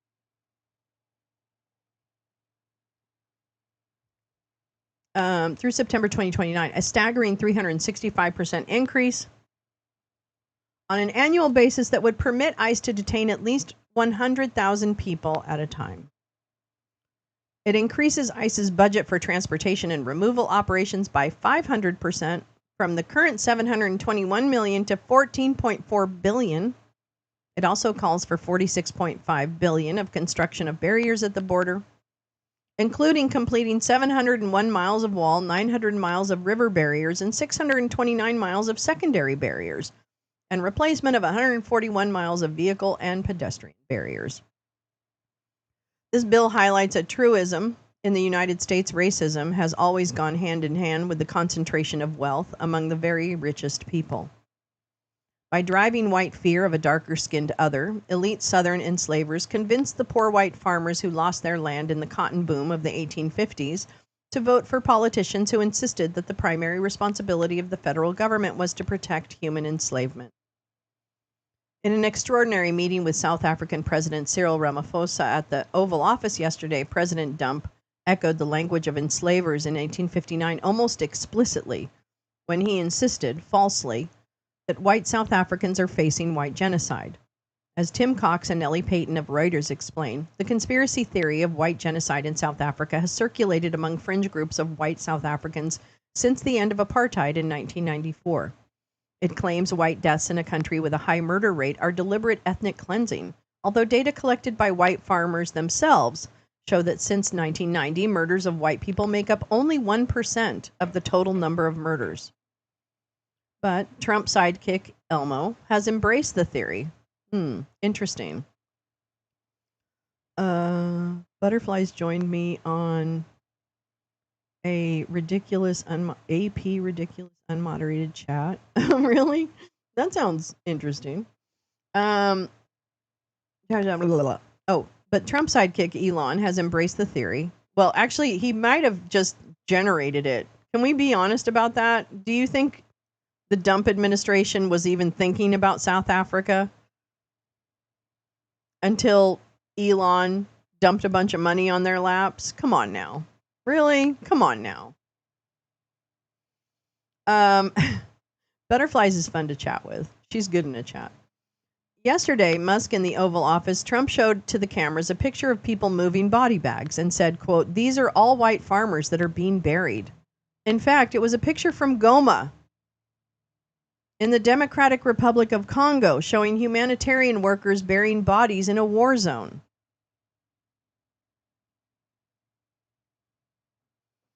The administration's immigration policies exacerbate racism, using it to undermine the rule of law on which the Constitution rests. Notably, the administration has ignored the concept of due process guaranteed by the Constitution, with rendition of migrants to prison in El Salvador based not on a review of their cases, but simply on the claim without evidence that individuals are gang members. Stories of immigrants arrested by ICE without any criminal history continue to surface even as administration officials insist that those individuals are dangerous criminals. Both things are unbearable, so I stayed up watching it.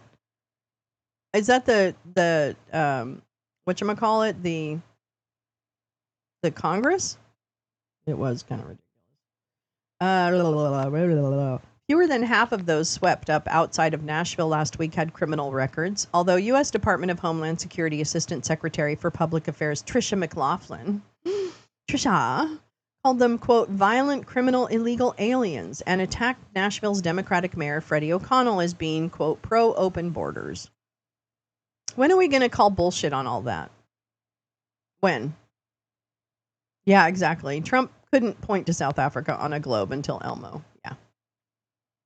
Yeah, let's not get this twisted.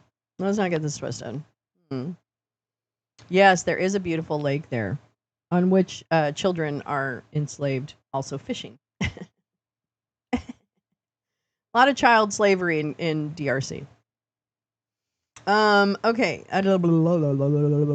And yesterday, Judge Brian Murphy of the U.S. District Court for the District of Massachusetts ruled that the administration, quote, unquestionably violated a court order when it rendered 8 men convicted of violent crimes to South Sudan. What? We're sending people to South Sudan? Is that the Djibouti flights? The court had ordered the administration to give the men due process before taking them to a country other than their own. McLaughlin called the judge's ruling deranged. Deranged. Taking down the rule of law would permit MAGA officials to persecute their political opponents, indicting congressional representatives, for example, as it has recently done to Representative LaMonica McIver, the Democrat from New Jersey, who brought attention to an ICE detention facility and was the only person arrested from all of the politicos that showed up there. Interesting. It would also permit being charged, I should say. Other people were also arrested. It would also permit the concentration of wealth and power without fear of breaking the law. There is the open corruption, as when the Trump administration officially accepted a 747 as a gift from the Qatari government yesterday, despite the constitutional prohibition against taking gifts from foreign governments. See, this is the lack of accountability. They just slip it in, and then it becomes the norm. They slip it in, and then it becomes the norm. That's the danger. That's the slippery slope. Wait, just talked to my work and no one covered my shift. I've been out sick. Oh, all the prices at my store are probably wrong. This has never happened in 30 years. Oh, baby, I'm so sorry, Jen. Oh, Jen, I'm so sorry. I hope you feel better and poo-poo on your work.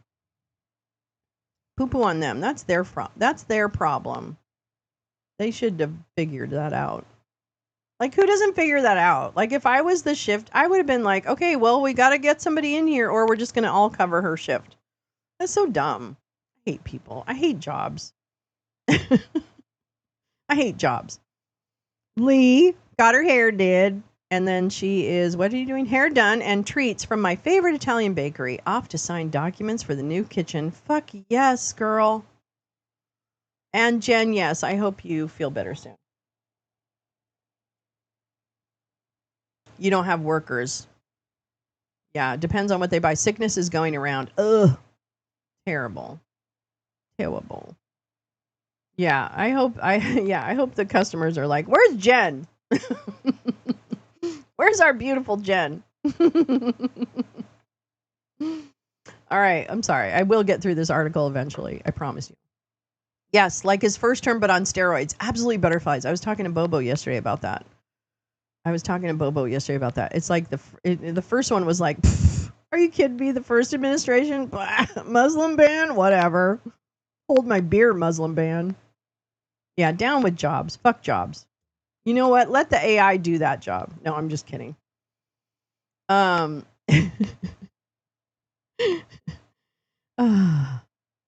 currently says he will not use it after he leaves office. Oh, okay. Okay, sure. But since Air Force officials say it will take years and up to $1 billion in taxpayer money to secure it for use by a president, it seems unlikely that he accepted the plane simply to become an exhibit in an as yet unstarted Trump presidential library, which is the bathroom and a magazine. That's the presidential library. That's it. Just so you know. Yeah. Yeah, an open air concentration camp. Yeah. Oh, terrible. Ooh, Ontario now has almost 2,000 cases of measles. Oh my goodness, Badger. Oh my goodness. Be careful. Be careful. Yeah, Jen does deserve a raise. Yeah, tax wealth, not Jen. Max, 18 U.S. Army soldiers suspended for allegedly firing automatic weapons at crowded Florida public beach. What? What?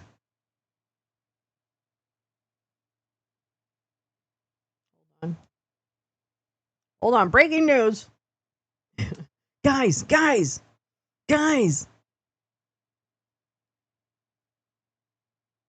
if I can find anything on that. We're all over the place today. You know how it goes.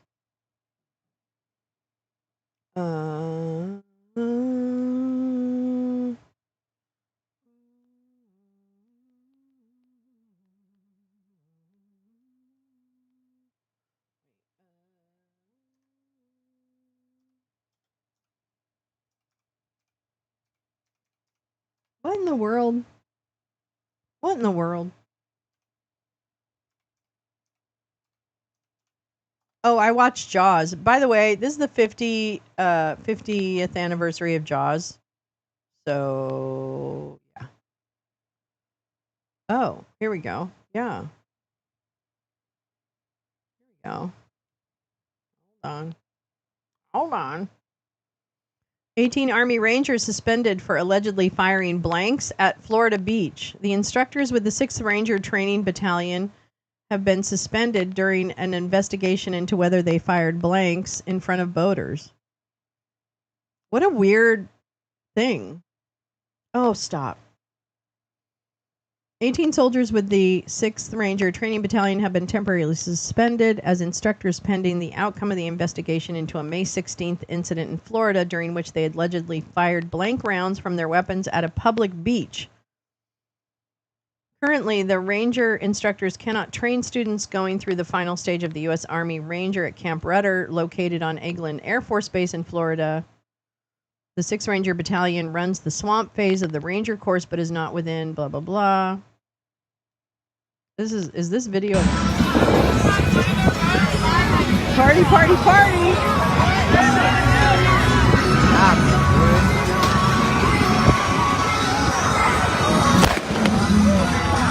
Oh, I see. That seems terrible. That seems terrible.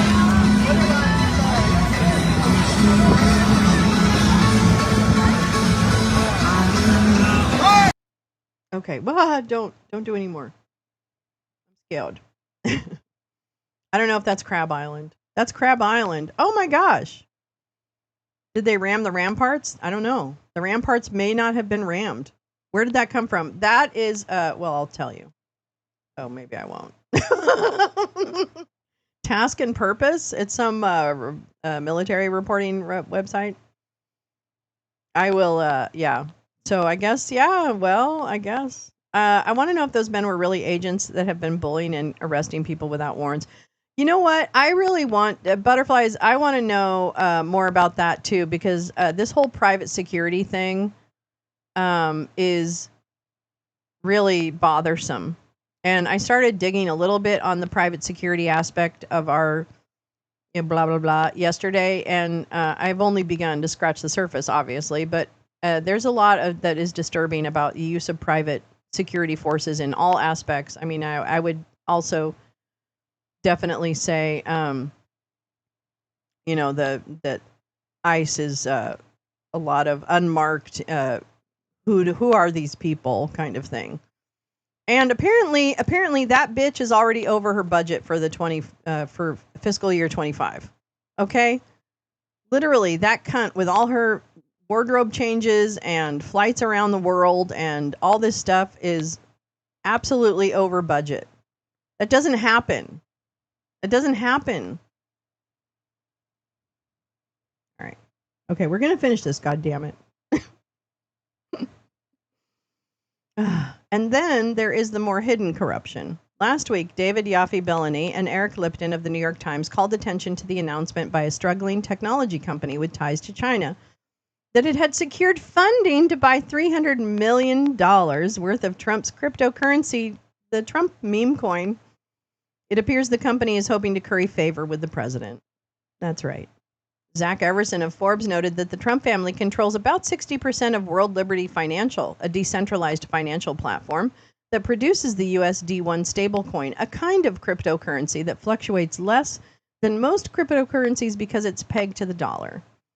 World Liberty Financial's USD1 stablecoin began trading yesterday on KuCoin, an exchange headquartered in the Seychelles. What could go wrong?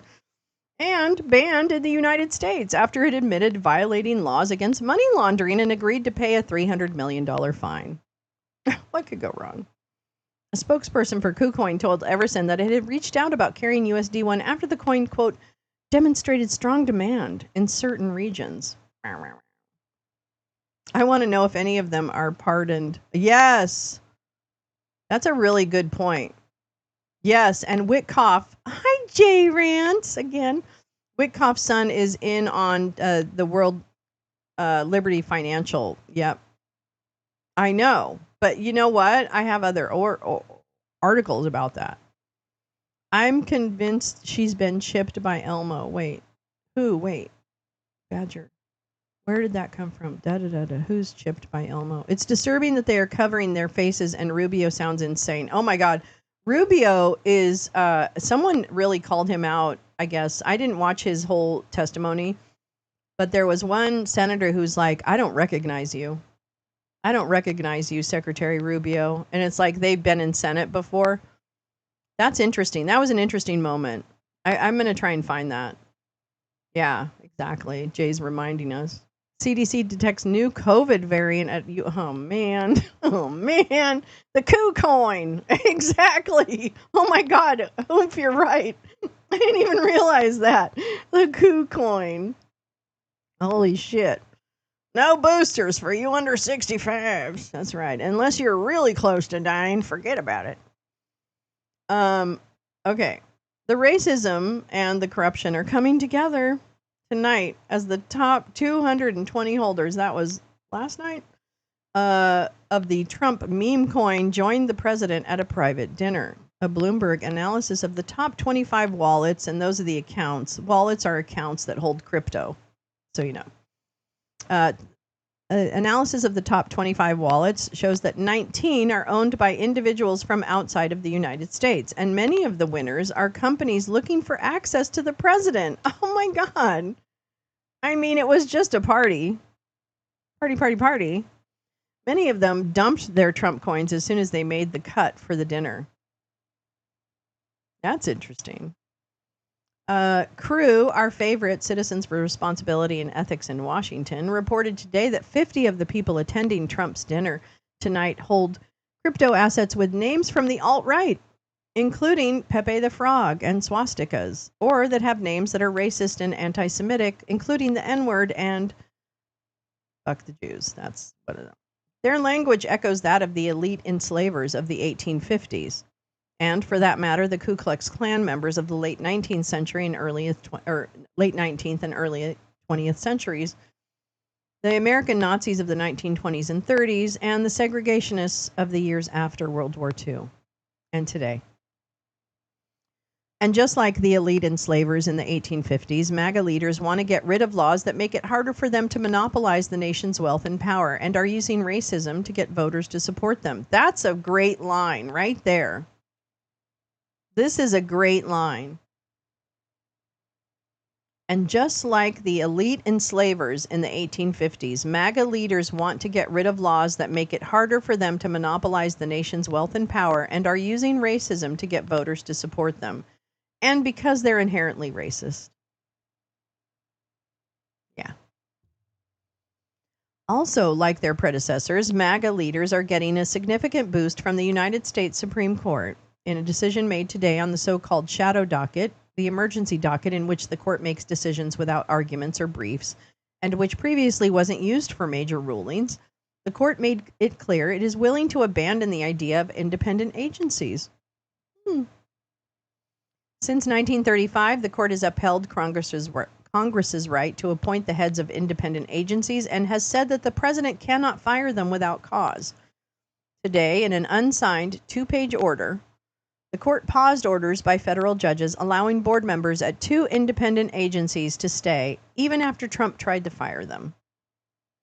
This is an extraordinary step toward the idea of the unitary executive, a theory Republicans began to embrace in the 1980s, that because the president is the head of one of the 3 unique branches of government, Any oversight of that office by Congress or the courts is unconstitutional, although in fact presidents since George Washington have accepted congressional oversight. It gives Trump control over the independent agencies that currently run much of the government, agencies like the National Labor Relations Board, the Merit Systems Protection Board, both part of this case, and also the Federal Communications Commission, the Federal Trade Commission, and so on. The 6 justices who handed down today's order tried to say that the Federal Reserve Board is different from other agencies because it has a distinct historical tradition. So Trump can't just fire its head, Jerome Powell. Trump has made it clear he wants to fire Powell, but that removal would make financial markets even more precarious than they already are. The dissent, written by Justice Elena Kagan and joined by Justices Ketanji Brown Jackson and Sonia Sotomayor, notes that the majority's order is nothing short of extraordinary and favors the president over our precedent. The court has abandoned 90 years of precedent under the emergency docket and misrepresents the case as one about the interest of 2 employees in keeping their job. In fact, the liberal justices say, quote, the interest at stake is maintaining Congress's idea of independent agencies, bodies of specialists balanced along partisan lines, which will make sound judgments precisely because not fully controlled by the White House. There's some good links there. Thank you, Gal, for that. That was wonderful. Let me take a minute here, take a drink of coffee. GOP group meeting. How do we unalive everybody that we don't like? All right. Hold on. I got so much. It's crazy.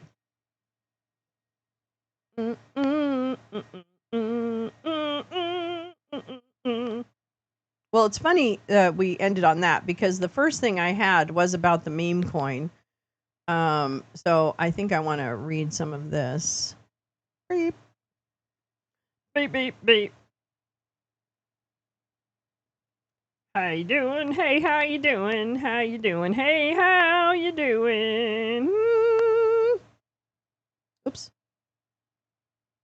How you doing? How you doing? How you doing? Woo. Woo. That sounds pretty good. I didn't take my ukulele with me on the trip. Well, it's not my ukulele, it's Bobo's. But I didn't take the ukulele with me on my trip. I should have. I was wishing I had done like a desert DJ session with like lights and stuff, but I didn't get my act together. So next time I'll do a wilderness DJ session, which would be fun with lights and shit. That'd be fun. I don't know. Anyway, I'm sorry. But this is Crew. Tonight, President Trump is hosting an intimate private dinner for the top holders of the Trump meme coin. It's an unprecedented pay-to-play stunt and one of the most corrupt events we've seen.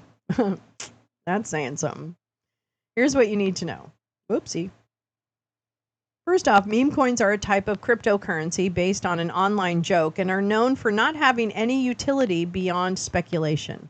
Before Trump launched his own meme coin, he was a skeptic, saying the value is based on thin air. Evidently, he was persuaded by the opportunity to profit and launched the Trump coin days before his inauguration. The coup coin, yeah, for real. The value skyrocketed and then plummeted, causing investors to lose billions. Well, actually, let me tell you why. Let me tell you why.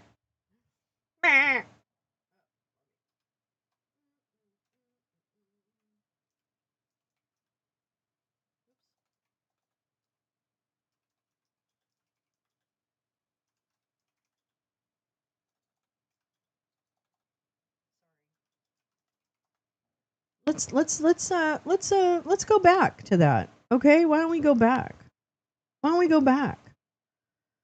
Let's go back in time, back again, back again, back again. Oh my God, from May. Well, this is even like that. Crypto traders who bought Melania Trump coin minutes before launch bagged $100 million. Okay, so this is the Melania coin, right? Do you remember this when we talked about this?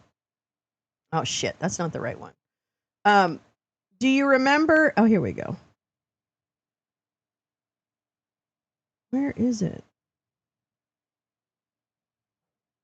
Maybe this is the one. The hustling expert behind Argentina's $250 million crypto scandal. Remember Hayden Davis? Remember Hayden Davis? I don't care if Melania Trump dies. Okay, Jim? I don't care where she is. I don't care if she's fucking lying in a gutter somewhere. I just don't care. I don't care. Fuck her.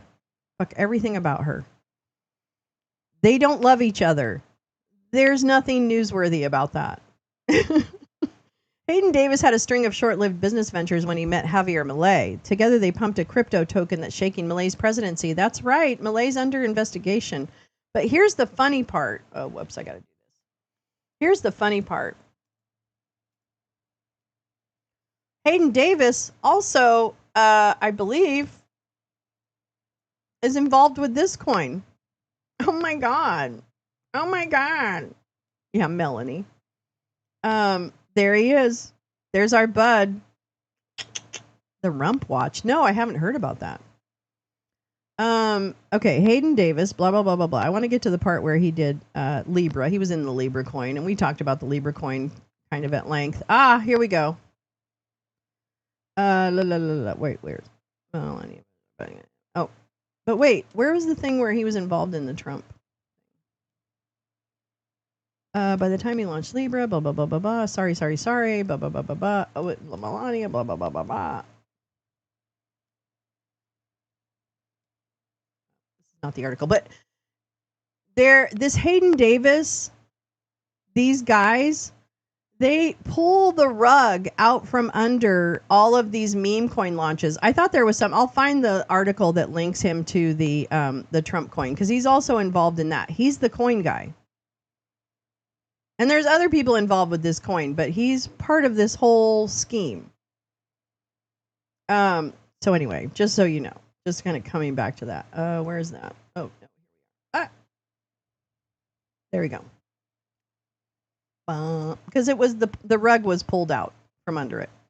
The project is run by a Trump Organization affiliate and an entity called Fight, Fight, Fight, which together own 80% of the coins. Yes, admitting scamming like 100. Yeah, not the Trump coin. He scammed 100 million from the Libra coin, and then also admitted to pulling the rug on the Melania coin. So, there you go. Let's see here. They're going to deport. I don't know. The project is run which together own 80% of the coins. That means the Trump family benefits from increases in the meme coin's price, as well as profiting directly from the trading fees. It's a boondoggle, people.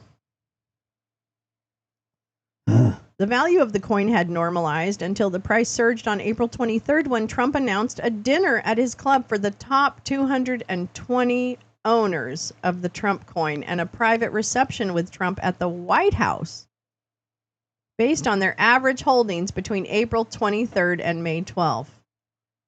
Here's the chart. Price of Trump's meme coin, a 7-day average here. 7-day trading. Dinner with Trump announced for top investors. Boop. Yeah. After the announcement, more than 500,000 or 50,000, excuse me. More than 50,000. Yeah, same thing with the Hawk-Tuah coin. Yeah, I actually, that CoffeeZilla guy that we listen to sometimes, he has a really good thing on the Hawk-Tuah girl and all that stuff, that she's involved with another coin that was a fucking boondoggle. I'm telling you, there's more scammers in crypto than there aren't scammers. Let's just put it that way. Yeah, it's all too stupid. You're so right. After the announcement, more than 50,000 wallets purchased the coin, pushing its market cap to $2.7 billion at its peak, though it has since pulled back to around $2.17 billion. Oh, terrible. The top Trump holders are anonymously being tracked on the website's leaderboard. And as a nod to the significant national security risks at play, dinner attendees must pass a background check and not come from a watch list country. No. No, we have, if nothing else, they have that. Yeah, the Hawk-Tuah was dumb. Despite the anonymous nature of the leaderboard, we do know some things about the winners. A crew investigation found that 50 invitees hold tokens linked to alt-right symbols and racist language, as we just read with through Heather's also reporting on this. Reporting has also revealed that most attendees of the events are likely foreign, with all but 6 of the top 25 holders, at least 56% of the leaderboard's top 220 holders using foreign exchanges not available to Americans to buy the coin. Now, that could be Americans moving money around. I don't know. No, Hawk 2 is not Laura Loomer. No. No, Jim. So let's see. Likely, the orange are likely foreign wallets, and the blue are likely U.S. wallets. Interesting. Under federal law, foreign investors are barred from donating to a political campaign or a president's inaugural fund, but there are no such restrictions on meme coins. And guess what? There's not going to be a law against it. For now. That's a huge loophole for any foreign interest looking to curry favor or gain influence with Trump. Ah, there's Chris. I love Chris. So there's lots of good links in this, and I'll include this link to this crew post because we definitely probably want to pick through some of those if you're into this aspect of the corruption. Hello. All right, let me go and get our other bookie markies. Whacking back, it's hot. Whacking back hot. Whacking back hot. Okay, so that I read. Do do do do do do do do do do. I have a lot of stuff on the private. Oh, here. I wanted to read this too. When is this from? This is from a bit ago. Oh, this is from May 10th, Al Jazeera reporting. I've been wanting to read this, and I just never did. And of course, his trip to the Middle East and all the money he got promised and sold out the country. Which I don't really give a shit about countries. The patriotism for me is more about people taking care of each other. It's not about a flag. It's not about a border. I don't give a shit. But I do have a problem when you start selling off parts of this country that will impact our daily lives in a negative way. Oh, new tariffs. Oh my God, is there new tariffs? I'm sure they can, Max. There's ways to get money around the world. So it may, but it also may be foreign owner. I mean, there's definitely probably some foreign owners who are coming in with that meme coin. So this was a report on Al Jazeera from May 10th. And bye, Lee. Love you. Movies tonight, 6 p.m. Pacific, 9 p.m. Eastern. 6 p.m. Pacific, 9 p.m. Eastern. Same time as usual. 2 movies. Haven't totally decided, although Max gave me a ton of ideas. So we will come forward with a movie. I think we should watch Oakjaw and one of those other movies. Don't you, Max? Like Oakjaw should be the first movie, and then we'll pick one of the other midnight movies. I don't know. That's what I was thinking. You got me thinking about Oakjaw, and I just absolutely love that. Haley Welch shares her story. Well, actually, Paul Langan, did you see another report when she tried to recently launch and get involved in a coin? I have some reporting on that too. Oakjaw, OKJA. Is it pronounced something else? I'm so sorry if it's not pronounced right. But it's a movie that was made. I think it came out on Netflix a few years ago. It's a really good movie. It's about the climate, and I think we should watch that. Yeah, Oakjaw. We definitely should. I think we should watch that movie. It's sweet and sad and sweet and sad and sweet. It's a great movie. And I haven't seen it since it came out, and it would be great. Okay, so maybe Oakjaw and another movie. All right, U.S. is looking to fast-track investments by the UAE, Saudi Arabia, and Qatar. Whoop, whoop. There you go. You're welcome. All right, May 10th. United States President Trump administration has reportedly discussed the possibility of expediting investments by the UAE, Saudi Arabia, and Qatar before his trip to the region this week that took place this week. The early stage talks were reported first by Bloomberg News. Any such development would require the U.S. government. This is hilarious. Any such development would require the U.S. government to reform the Committee for Foreign Investment in the U.S., CFIUS, an interagency organization led by the U.S. Department of Treasury. Well, Beasley says, hold my beer. Oh, wait, link? How does one share a clickable link on YouTube? Yeah, it's, you know what you can do though, Paul? You know what you can do, actually? You can put the part after the www. Put the part after the www. Just put that in the chat and it should take it, if that works. I hate to give people like the terrible people the workaround, but they should have figured that one out if they're working so hard to drop nasty links. But yeah, just put the part after the www and you should be okay. And maybe leave the .com or something off. I don't know. It should work though. The early stage talks were first reported by Bloomberg News. Blah blah blah. Okay.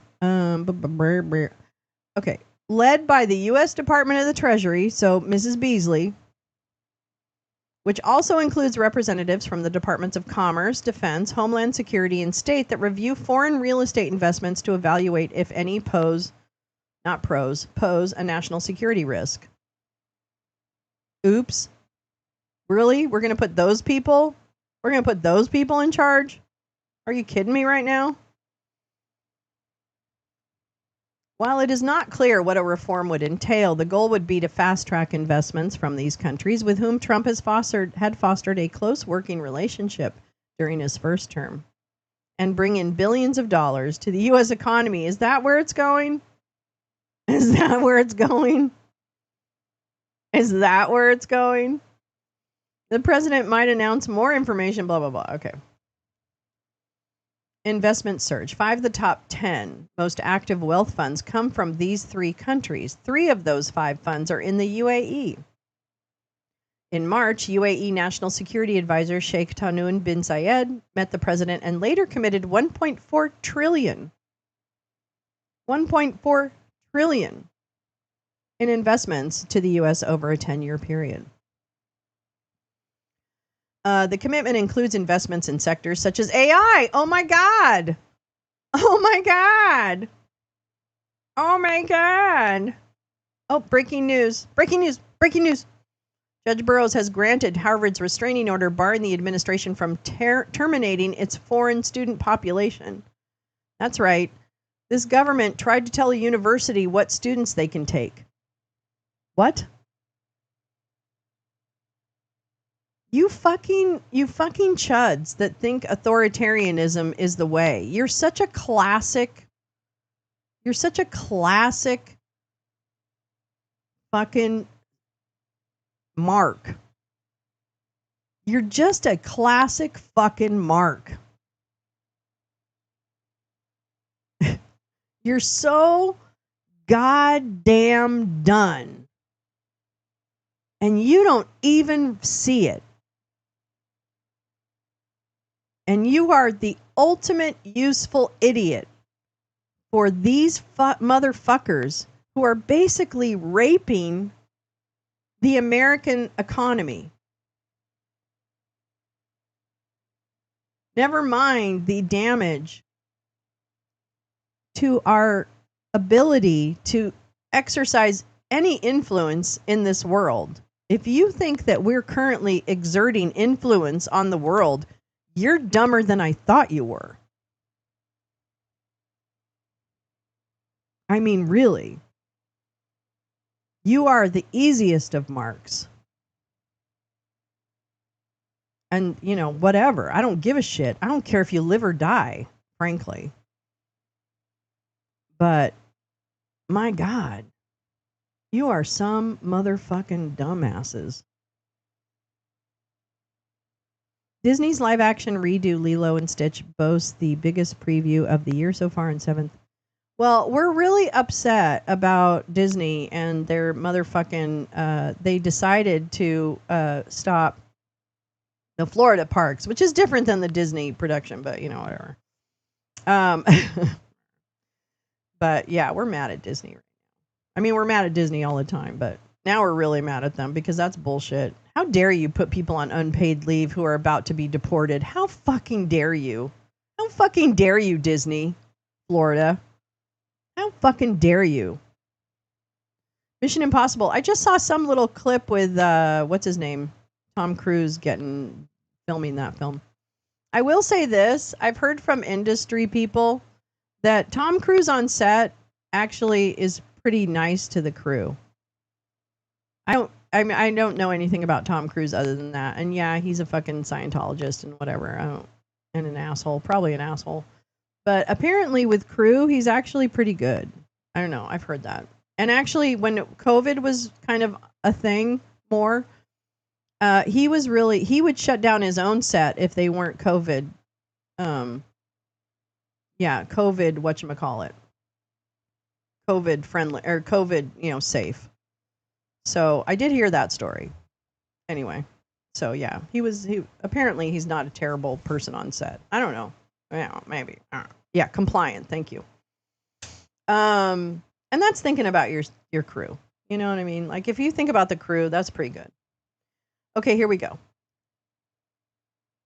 The commitment includes investments in sectors such as artificial intelligence, energy, and aluminium manufacturing, including the first new aluminum smelter in the U.S. in 35 years.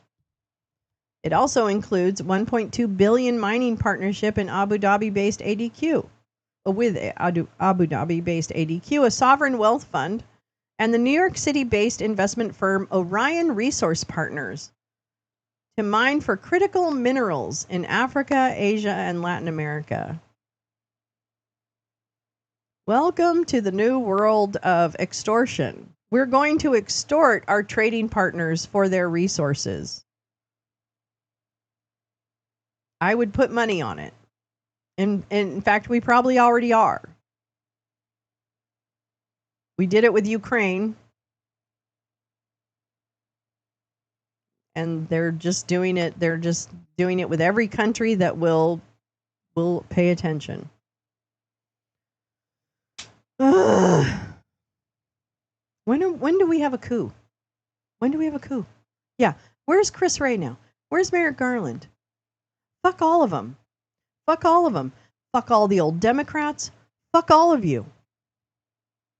Fuck all of you. Fuck every Democrat who sits there and goes, will you commit? I'm going to get a shirt. Will you commit to do your fucking job?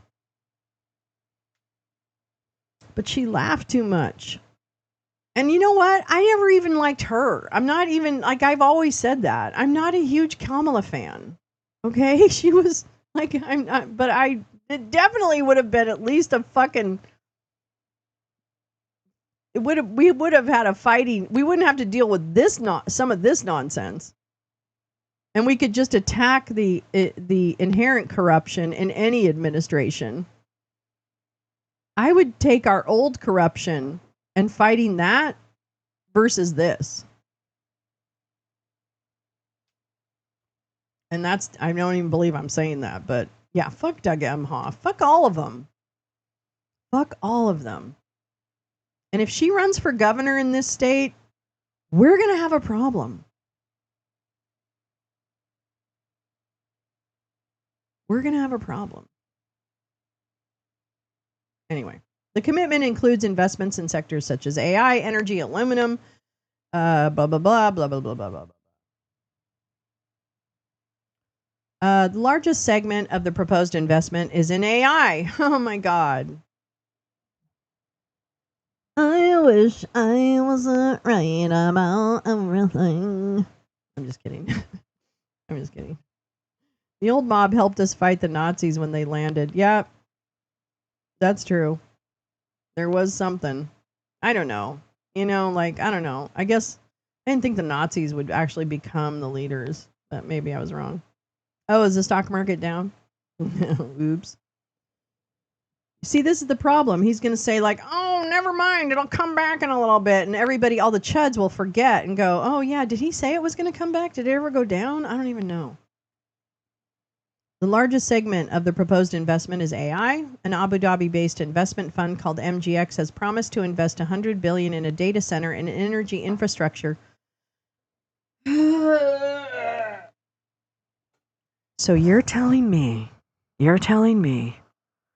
that we are going to give a sovereign wealth fund, no, an investment fund owned by people from Abu Dhabi.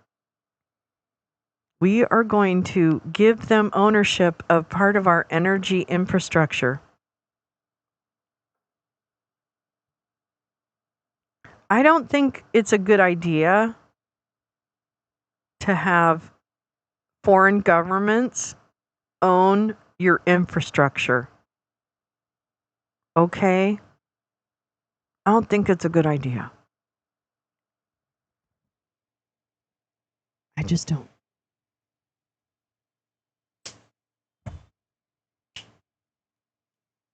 In January, in less than a week of Trump taking office, Saudi Arabia pledged to spend $600 billion in the U.S. over the next 4 years. Trump later said at a World Economic Forum in Davos in Switzerland that he pushed the country to invest $1 trillion in the economy. Trump and Crown Prince Mohammed bin Salman have a close relationship. Mohammed bin Salman, you'll remember, is the one who ordered the disgusting murder of a journalist who was living in America, Adnan Khashoggi, and they cut him with a saw. And that is the man that our president is bestest buddies with. That's wrong. That's wrong. Yeah, there's definitely, we're definitely going to be in a recession. The growth is really down. The growth is down. The growth is down. In the fucking embassy. Yeah. Which is the one thing that really, when I did finally kind of get out of the day-to-day worker world, got me into the online political. I was always a political person, but this got me into like the online stuff.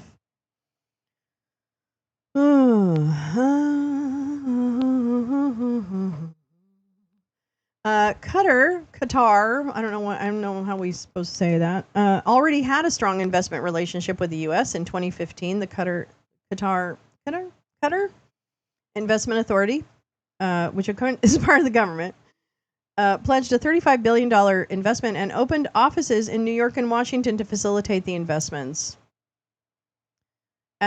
This is also, part of why rents are so high, because when you get just billionaires owning all the housing, I'm not saying that Qatar owns housing, but I'm just saying when you have this type of investment from either abroad or in a corporate level, that's part of why we have such a fucking housing problem in this country, which is ridiculous when you really think about it.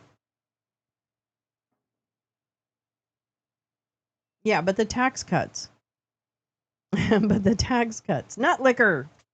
Yeah. Yikes.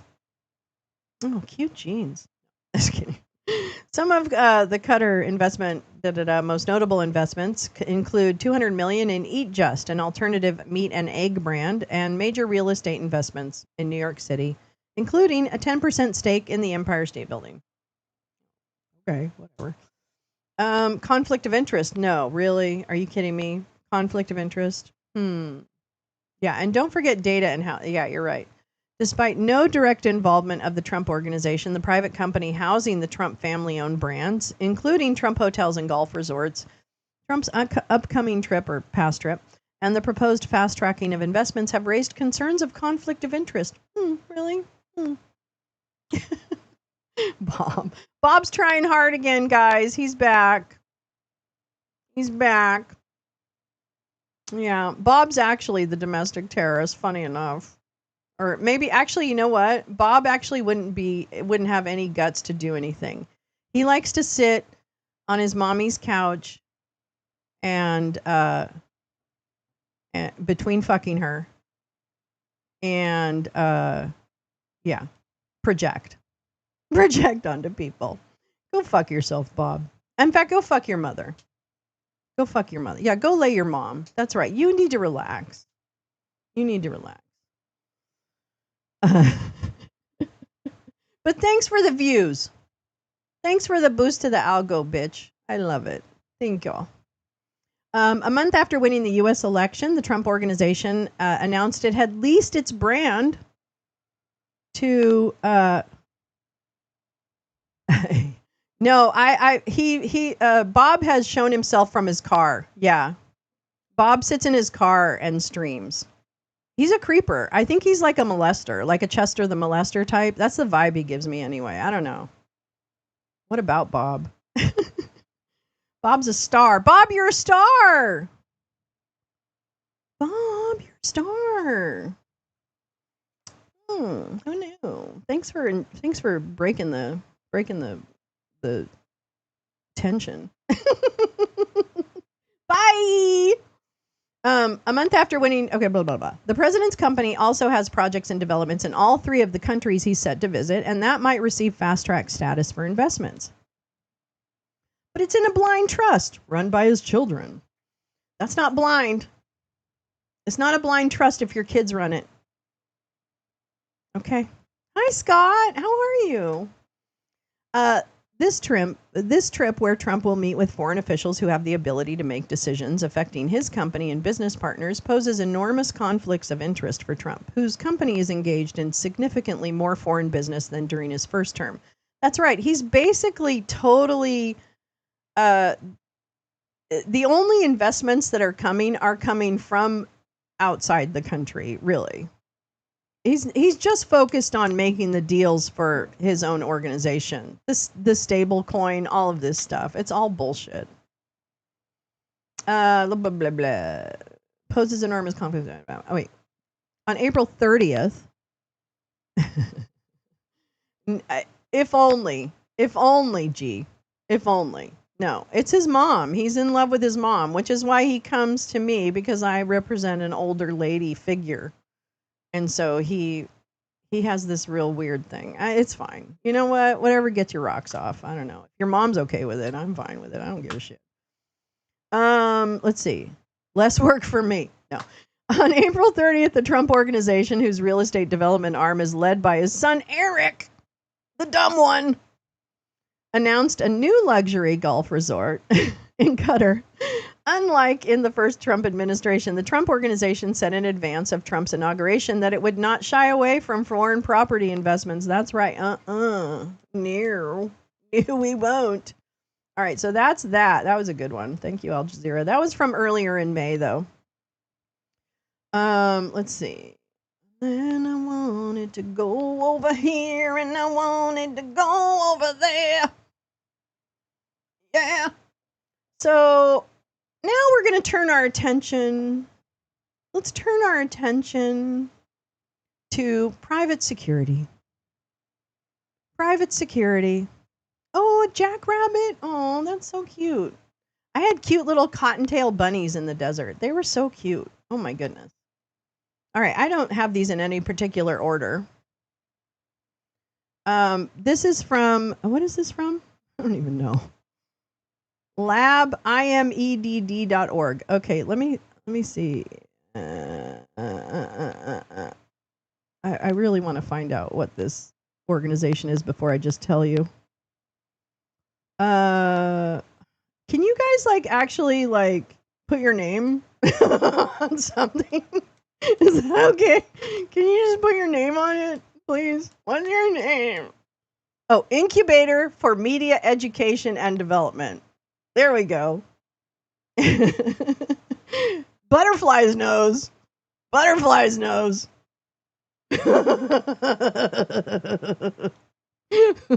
Butterfly's nose. He's the one who hangs out with Daisy, who's drunk and says the N-word. Yeah, the hateful racist. So Bob's also a hateful racist. I don't know. I'm telling you, Jen, Bob loves me.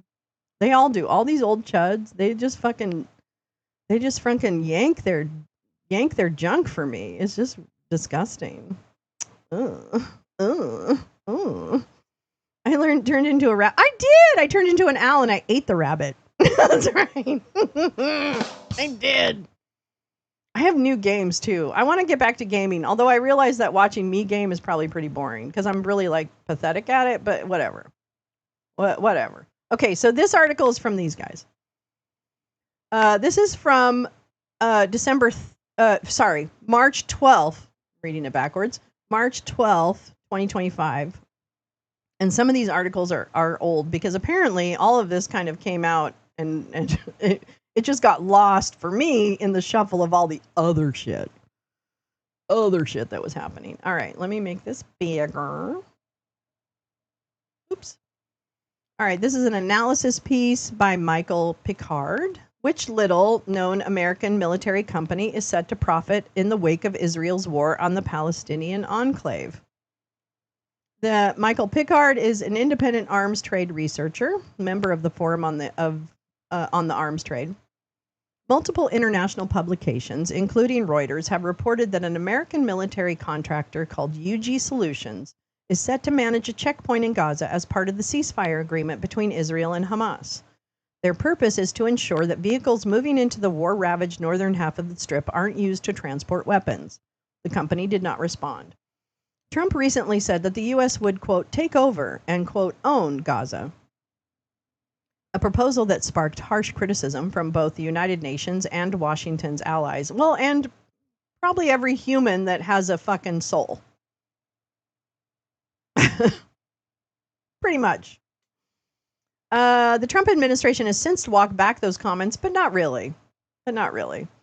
With Secretary of State Marco Rubio clarifying that the displacement of the Strip's Palestinian population would be interim. Okay. To understand what kind of company UG Solutions is, it's helpful to think about the PMSC industry as having 4 size categories. And the PMSC industry is probably private, military, and security companies. Okay, just so you know, that's what those are. The private military security companies industry as having 4 size categories. There are the giants, such as Amentum or G4S, that operate globally and have subsidiaries in many, if not most, countries. Then there are large companies with a national or regional presence, followed by mid-sized contractors that run out of a central facility and often operate as subcontractors for the giants. And then there are the small operators for what are essentially informal networks of veterans with overlapping military service histories. Jen, I had the biggest owl I've ever seen. Oh, wow. I love owls. And Val and I were sitting in the desert this week and listening to the owls. It was beautiful. Taking me right back there. They are magical. Nature is magical.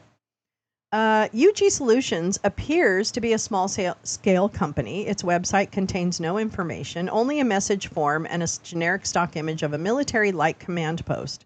Its registered address is a post office box in North Carolina, and it was incorporated in early 2023 by Jamison Gavoni, a Special Forces veteran. UG Solutions is closely tied to the Sentinel Foundation, which can only be described as a military NGO, nonprofit. Sentinel claims to be an outfit of Special Forces veterans hunting down child traffickers and saving the needy. In my experience in working with trafficking and slavery, the vigilantes don't help, they hurt. So I have experience with vigilantes in the human trafficking space, and they suck balls. And there's probably more than one pedophile in that group. Just gonna say. God. It partners with a mix of Christian charities and gun stores. Sentinel is similar to other charity groups that sprang up following U.S. withdrawal from Afghanistan and the Russian invasion of Ukraine. Very interesting. I didn't realize that there was a growth in those groups after the withdrawal from Afghanistan. UG Solutions founder Gavoni also established Sentinel alongside fellow veteran Glenn Devitt. The pair also had another venture selling hangover cures they claim to have developed when they were required to get drunk while undercover.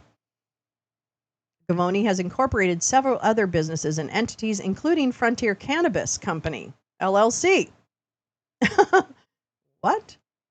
A 2022 Internal Revenue Service filing obtained by Inkstick listed Devitt as Sentinel's president and Gavoni as the vice president. That tax filing put their salaries at $150,000 each. UG Solutions would be unremarkable if it didn't land a contract at the heart of the world's most closely watched ceasefire. While there are arguments for using a PMSC to implement this arrangement, it's unclear why a seemingly unknown company with no apparent experience in managing checkpoints was awarded this highly sensitive, dangerous job. Yet, it matches a pattern that emerged during the first Trump administration. Between 2017 and 2020, small, hard-to-trace U.S.-linked contractors, there's the key phrase right there, cropped up in several hotspots with varying, albeit ambiguous, degrees of official approval. This is a data chart showing that's in Greek. I can't. That's literally in Greek. I can't. I'm so sorry. This is fine. Data from the Stockholm International Peace Research Institute, SIPRI, on international arms transfers to Israel, Syria, Iran, Lebanon, Yemen, and Palestine. What does the data on the quantity of the origin and transfer show? Oh, wait, that's not. Sorry, I just read the wrong thing. That's data. Sorry. Blech. I used to watch a CCTV. I love watching eagles. I love eagles so much. Oh, there's a bald eagle nest outside my Oh my gosh, that sounds great. One infamous case involved a failed plan to furnish Libyan warlord Khalifa Haftar with an elite airborne unit capable of abducting high-value targets in 2019 to 2020. According to a UN report seen by Reuters, the plan was allegedly promoted by Eric Prince.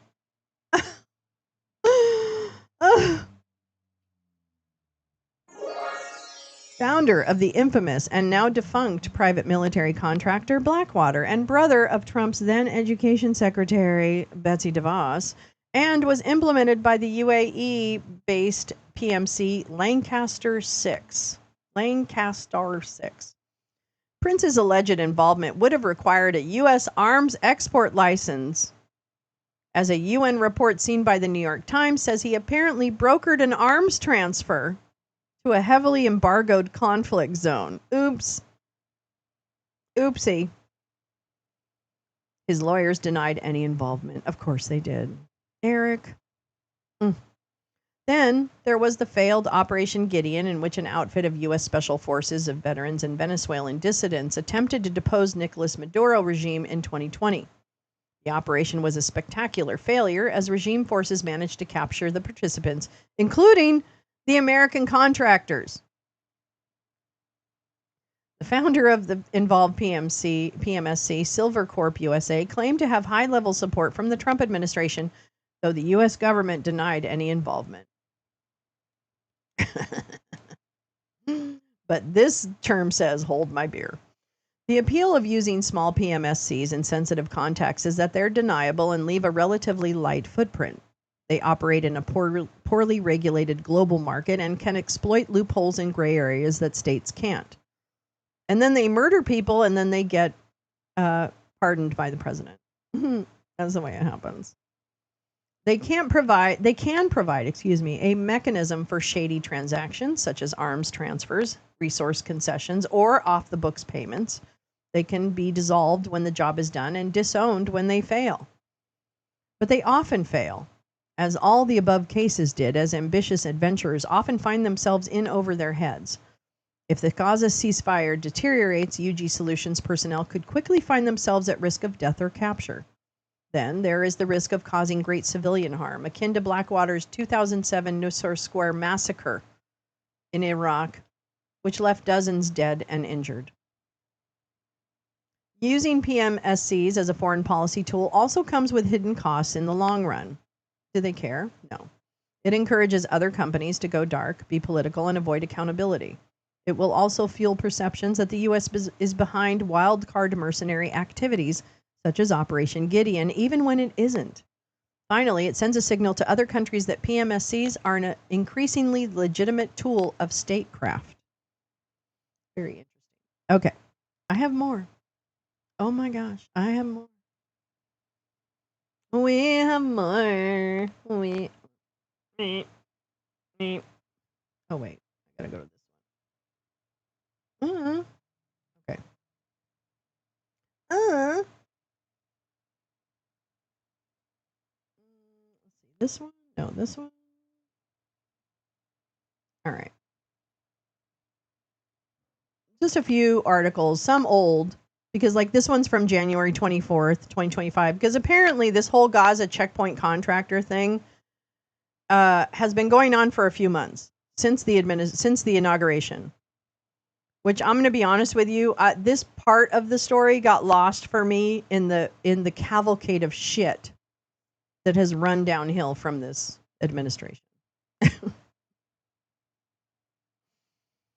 But this is from the Gray Zone. Gaza checkpoint contractor is shell company of generational wealth management firm. One of two. Whoops, I should make this bigger. Sorry. All right. One of the two U.S. based contractors set to operate a Gaza checkpoint, Safe Reach Solutions, is a shell company of the Wyoming based generational wealth management firm Two Ocean Trust, LLC. On January 23rd, Axios named the U.S. based company Safe Reach Solutions as one of the private security contractors tasked with overseeing an armed checkpoint which will inspect Palestinians as they return to their homes in northern Gaza. The open corporate's listing for Safe Reach Solutions, LLC, as well as the original incorporation documents filed with the state of Wyoming, listed the registered agent as Two Ocean Trust, LLC, and the filer as McDermott lawyer James Cundiff. The two firms also share the same Jackson, Wyoming address. I know, right? I do. I love this chat. You guys are just going off on the owls, and I am here for it. I love it. I like this fact that it's like I'm reading, it's like a background for you to have a conversation. I just love it. This is exactly how I want this always to go. I love you guys. You're nuts, and I love you for it. All right, here we go. When Two Ocean Solutions head of private client Chris Norwine was reached by phone, he refused to comment on whether his firm's shell company, Safe Reach Solutions, was the same as the one reported to be operating the Gaza checkpoint. Norwine also stated that no one else at Two Ocean Trust would be willing to comment on the matter. But wait, there's more. Cundiff is also publicly affiliated with Two Ocean Trust through a press release relating to the company's role as a qualified custodian for digital assets such as cryptocurrency. What? Mm-hmm.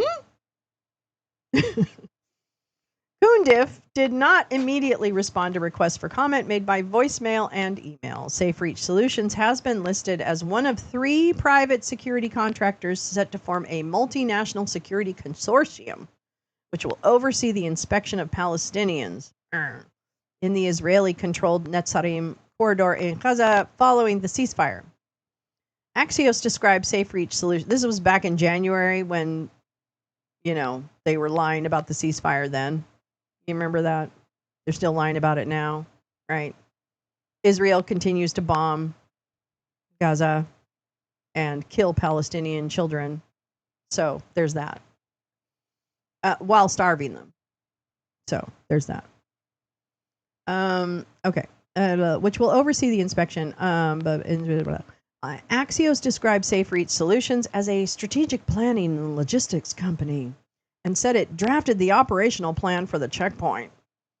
The other of the two reported American contractors, UG Solutions, who we just read about, is managed by former U.S. Special Forces soldier Jameson Gavoni, who founded the company Alcohol Armor around roughly the same time as UG Solutions in January 2022,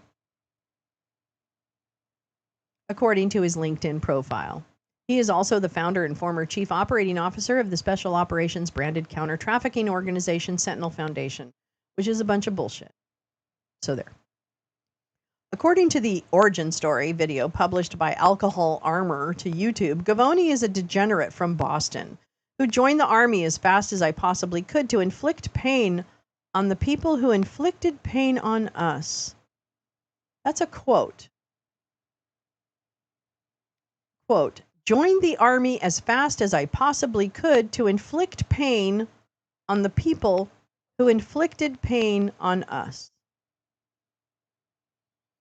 The idea for the product was said to have been conceived while Govani and his co-founder Glenn Devitt were operating undercover in Nicaragua. The two claimed to have been required to heavily drink as part of maintaining their cover, with a need to quickly recover from the hangover to continue their jobs. Quote, in the military, we're hands down the worst drinkers in the fucking world. I've had my stomach pumped, Devitt bragged. Gavoni didn't respond. A screen grab from the origin story of alcohol. There they are. Oh, and he's got a tribal tattoo from a tribe he doesn't possibly belong to.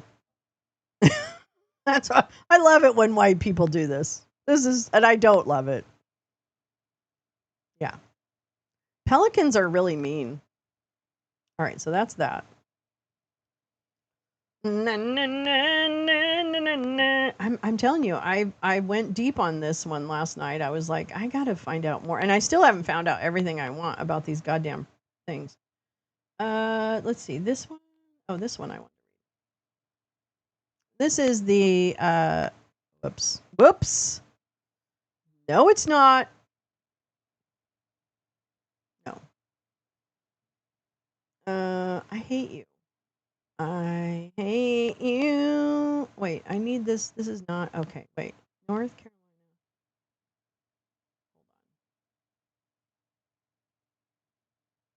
When in doubt, take it out. Take it out. Take it out. Archive.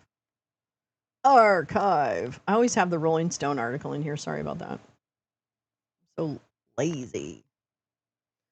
Lazy. I'm going to see if I can find that. This is dumb. Why can't I find that?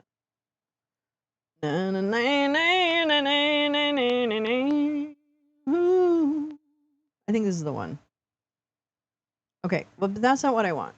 I want this. I want this. I want this. Oh, ah!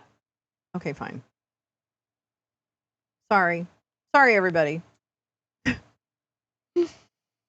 Yeah, we really missed you. Hey, Lolo, we really missed you. We missed you so much. Oh, god damn it. Come on, bitch. Citizen Times. Fuck you. Fuck you. Ugh. I'm so done with this, bitch. Oh my god. Okay, fine. I'm not going to read you. Isn't that great? Okay, fine. We'll go to the next one. Too bad. That was kind of a good one. Responsible Statecraft. This is also a nonprofit website, I notice. Let me make sure these guys don't fuck me over. The Quincy Institute. I don't know what the Quincy Institute is. Oh wait, where's did you put the hat in there? Did you put the video in there? Oh my god. That hat was so great. No, it's not Yarvin. No, the gray zone isn't Yarvin, it's something else. Another website. Another website. Another one. Yeah, that hat's a fucking winner, by the way. It has 2 fans attached to it that are solar powered. And it's a big ass sun hat with a back thing, a back flap that covers my shoulders. It's great. It's kind of big for my head. That's the only problem. I have a very small brain. So there's that. Okay. This is from the Responsible Statecraft. Looks like it's from the Quincy Institute. Not too sure about that. Sorry.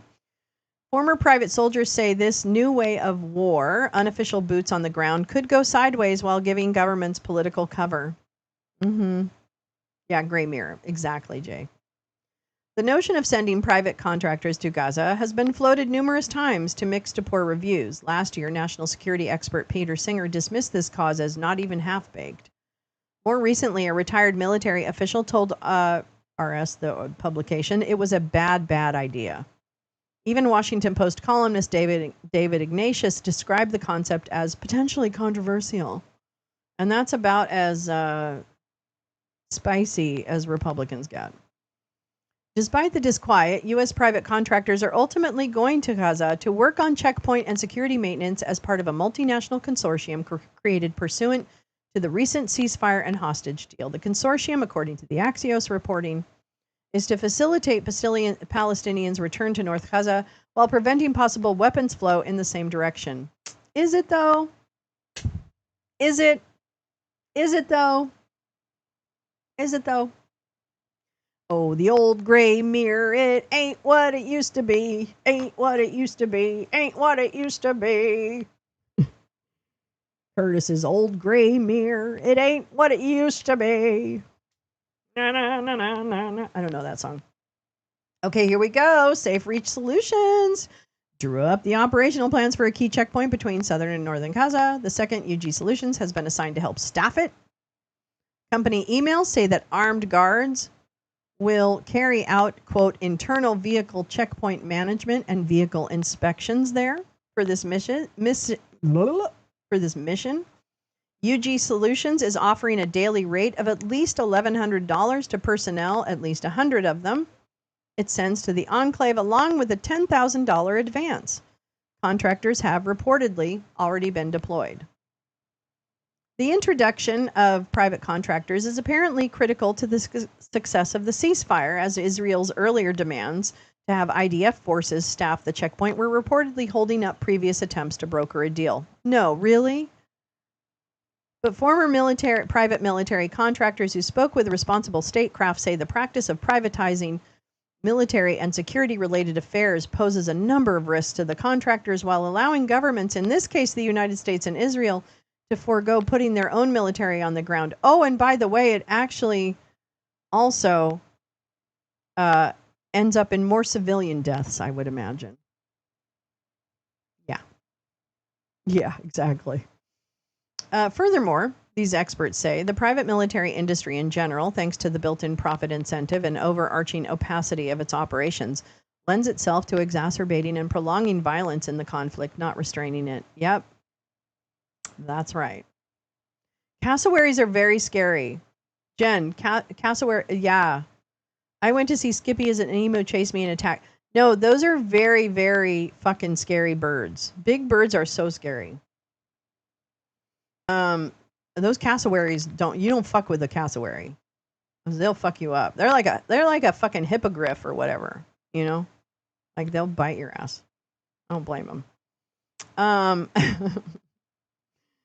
Opacity by Design, founded in Davidson, North Carolina in 2023, UG Solutions offers little information about its operations on its website. There is little publicity known about it, and the company did not respond to multiple inquiries by RS. Jameson Gavoni, a principal individual managing the organization, is a former U.S. Special Forces soldier. Former contractors described UG Solutions' furtiveness to us as an industry hallmark. I know. They are. Yeah, the cassowaries are prehistoric. They are like a dinosaur. You're right. They absolutely are like a dinosaur. Cassowaries are very scary. Be wary of cassowaries because they'll scare you. And they'll eat your hair. No, I guess that doesn't rhyme. The need for non-attribution in warfare, the need for plausible deniability to get away with things. I'm so glad you've stayed with us for 3 hours, Bob. I just find this really great. I think you're really opening your brain to actual smart streaming instead of all the dumb shits you usually hang out with. I think that's great. 3 hours, Bob. You spent 3 hours of your morning trying to be an asshole. But here, that's pretty cool. Oh my God, thanks. Thanks for that. I know, can't blame him. Yeah, but mom's calling. Okay. Former contractors described UG. Okay, blah, blah, blah. Oh, here we go. The need for non-attribution in warfare, the need for plausible deniability to get away with things is one of the drivers of the market for mercenaries, said Dr. Sean McFate, a former contractor and author of The Modern Mercenary, Private Armies and What They Mean for World Order. I attacked you. I attacked you? What, attacked how? I just said thank you for spending 3 hours with me. You guys are weird. You chuds are so sensitive, but I don't understand. You're like overreacting. I don't get it. Okay, whatever. Again, mommy's calling. That's why the industry is opaque, because that's one of the chief selling points. Indeed, the rules governing private military and security contractors' conduct rest on shaky foundations due to legal ambiguities created by operating abroad as a non-military personnel. Quote, we weren't under the UCMJ Uniform Code of Military Justice as civilians. We weren't under the laws of Iraq as PMCs, private military contractors, and U.S. laws are not meant to govern civilians in combat zones, said former Blackwater contractor Morgan Lorette, the author of Guns, Girls, and Greed. I was a Blackwater mercenary in Iraq. Quote, we didn't have any codified rules of engagement or defined chain of command. It was legally ambiguous. The former contractors also observed that their peers had little outside support during and after their service, despite risking their lives on the job. But also, as Lorette had observed, suffering from post-service mental health problems, sometimes leading to suicides. According to Brown University's Cost of War project, 50% more contractors than troops were present in the U.S. Central Command region in 2019, which included Iraq and Afghanistan. In fact, more contractors than service members have died in wars waged post 9/11. Contractors are cheaper than hiring your own military. When the conflict is over, you don't have to send them home to sit at Fort Liberty where they're drawing a paycheck but not fighting. You just fire them. The contract is over, McFate explained. You don't have responsibility for contractors' physical or mental health. You don't have responsibility for taking care of their funeral. There's no Arlington Cemetery for them. And working in Gaza certainly poses varying risks for contractors and Palestinian civilians alike. If I were there as a contractor, my biggest concern would be taken hostage by Hamas and used as leverage for negotiations, Lorette explained, elucidating the risks faced by U.S. contractors in conflict zones. UG Solutions contractors are allegedly tasked to stop vehicles only if something brought to the checkpoint is, quote, deemed unsafe. According to Washington Post reporting, but Truth Out reporter Sharon Zhang, observing that Israel has often banned, oh, Jen, you're so cute. I love you. I know. I am a mom to an adult man, and he never goes German. Oh, this is, Bob's been obsessed with me for a minute. So, anyway. Including food from Gaza, wonders whether UG Solutions' purported checkpoint activities would stay true to their publicly proclaimed scope. We're going to dance for that. We're going to dance, Jen. Along similar lines, McFate asserted that contractors' wrongdoings, even accidental ones, could inflame the situation. Again, it would be easier to avoid backlash and brush it under the rug. Israel and Washington can really try to use the inherent plausible deniability with contractors and say, okay, they're fired. It wasn't us. Bye. Bye, Bob. Thanks for spending 3 hours with me today. 3 hours, 12 minutes, and 20 seconds. Enjoy the rest of your morning. Go fuck your mom. She really wants it. She's gagging for it. Along similar lines, McFate asserted that contractors' wrongdoings, okay, blah, blah, blah, blah, blah. Private contracting, a tool for a forever war. We should not be surprised that contractors are being used to provide security in this volatile situation because contracting has become one to engage in war without incurring political baggage or accountability. See, that whole sentence right there is absolutely unacceptable. There should never, ever, ever be a situation where a country can engage in war without incurring any ramifications. But here we are. Quote, using PMC's private military contractors has become a way for politicians to put U.S. citizens in harm's way while avoiding boots on the ground, Lorette said. PMCs are being used as a proxy armies so the American public doesn't protest getting into the next forever war. A contractor being killed or injured overseas doesn't get the same media attention as a service member. Okay, well, I'm really happy that Lorette is whining about that, and I don't really give a shit. Yeah. We're more American than you are, Bob. I don't know if you know that. You actually are like a fucking ball sucker for this administration and a bunch of Nazis. So I don't know, Bob. You're a Nazi. I don't understand. You're not an American. You're not a patriot. You fucking shit on Americans. So why don't you go fuck yourself? Okay? We're more patriots than you'll ever be. How about that? You're just a silly little bully who sits in his car and yanks off to old women on the internet. That's what you are. Have a good day.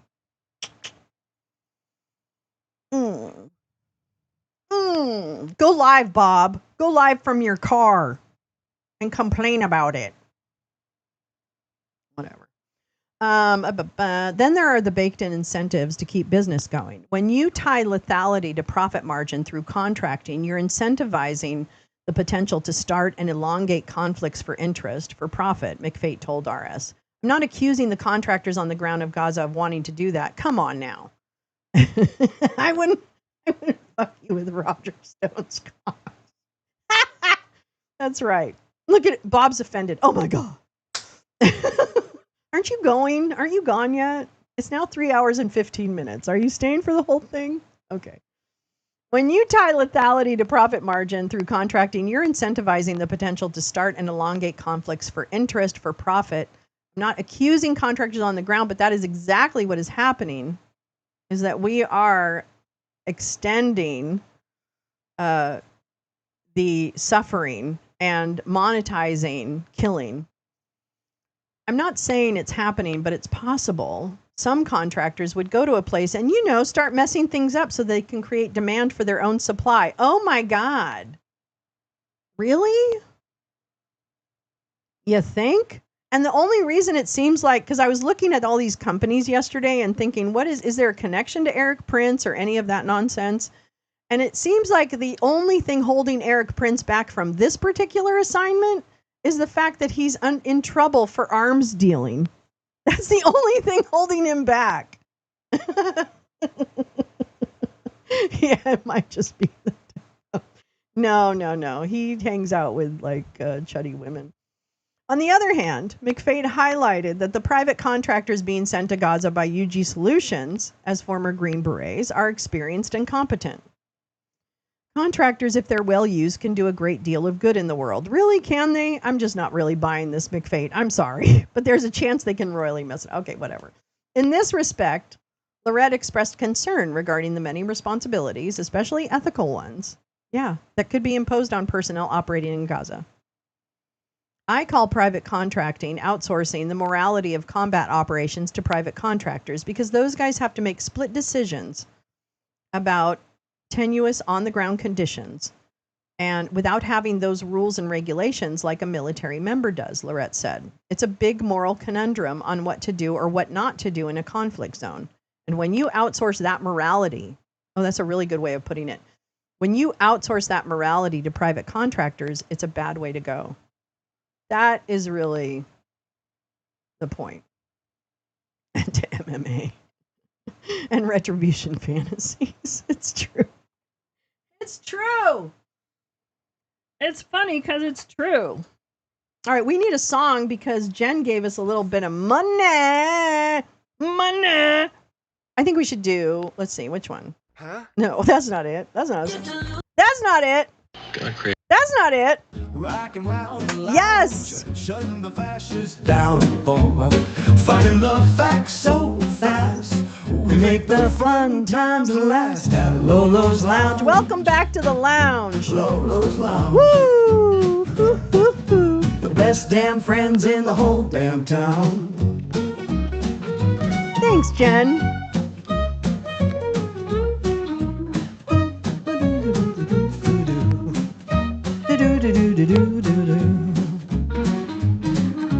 Rocking around the lounge, shutting the fascists down. Finding the facts so fast, we make the fun times last at Lolo's Lounge. Lolo's Lounge, the best damn friends in the whole damn town.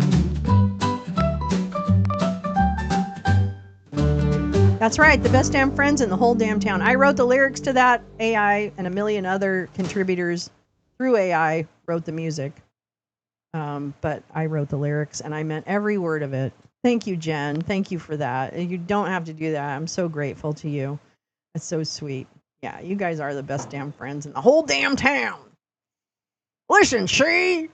You're great people, see? Did I go through? Oh, wait, what? This one? Did I read that one? Oh, this is The Guardian. Okay, last article. I promise. I know, I got a little obsessed yesterday. I got it. Okay, Bob, do you itemize your deductions? Here, he's still here, guys. 3 hours, 19 minutes. Bob's still here. Bob's still here. It's not no tax, honey. Your taxes get collected and then you can write them off. Can you itemize? Do you itemize, Bobby? Does mommy let you itemize? Because if you don't, you're fucked. Yeah, read, Bob. Read something sometime. Okay, here we go. This, I think. All right, this one is from, I think it's from January 2, isn't it? Oh yeah, January 30th. Okay, so this is a similar reporting, but it's the Guardian. So I kind of wanted to take a look at what the Guardian said. And Bob, the best damn friends. I know, we are fun, Bob, you stupid fucking idiot. Oh my God. We're like normal, nice people. You hang out with a bunch of fucking drunk racists. And that's fine. Who like to just fight with each other. I don't get that. Like, y'all are constantly fighting with each other. It's the stupid, like, after this many years, you guys are so dumb. Like, why you just fight with each other and you get mad at, and you dox each other and all this stuff? Why? Like, why don't you just relax? Yeah, yeah, it's true. You're not normal or nice. Wait, where's my thing? There you go. Anyway, 3 hours, 21 minutes. Here, he's still here. Okay. Here we go. This is The Guardian. Good reporting. Gaza internal checkpoint to be staffed by U.S. private armed contractors. Deployment of special forces, veterans unprecedented, and poses risks that Americans could be drawn into fighting. Yeah, they're already there. A U.S. security firm is hiring nearly 100 special U.S. forces to help run a checkpoint in Gaza during the Israel-Hamas truce, introducing armed American contractors into the heart of one of the world's most violent conflict zones. UG Solutions, a low-profile company, founded in 2023 and based in Davidson, North Carolina, is offering a daily rate starting at $1,100. We've read some of that reporting. Let me see if there's any new reporting in this. So the UG is at the key checkpoint intersection in Gaza's interior. Oh yeah, no one honeypots him. Don't worry about that. Some people have been recruited and are already at the checkpoint, said the spokesperson, and this was in January again. So since January, really, from the jump, there have been people on the ground with, kind of with private contractor roles in Gaza, and it's like amazing. It's so disgusting. Yeah, last night was horrifying. I mean, the Israelis are the ones breaking the ceasefire. I'm sorry. The Israelis are the ones holding back aid. Period. So it's the Israeli government. That's it. Period. There should be no. There should be no doubt about that. Okay. The UG has been reported, but the email disclosed previously unknown details, including the aim of recruiting 96 veterans exclusively with U.S. Special Operations Forces backgrounds, the pay and the types of weapons they will carry. Emirati officials had suggested that the use of private contractors as part of a post-war peacekeeping force in Gaza, and that the idea had caused concern among Western nations. What? Maybe other Western nations, not us. The deployment of U.S. armed U.S. contractors in Gaza, where Hamas remains a potent force after 14 months of attack, is unprecedented and poses the risk that Americans could be drawn into fighting. Yeah,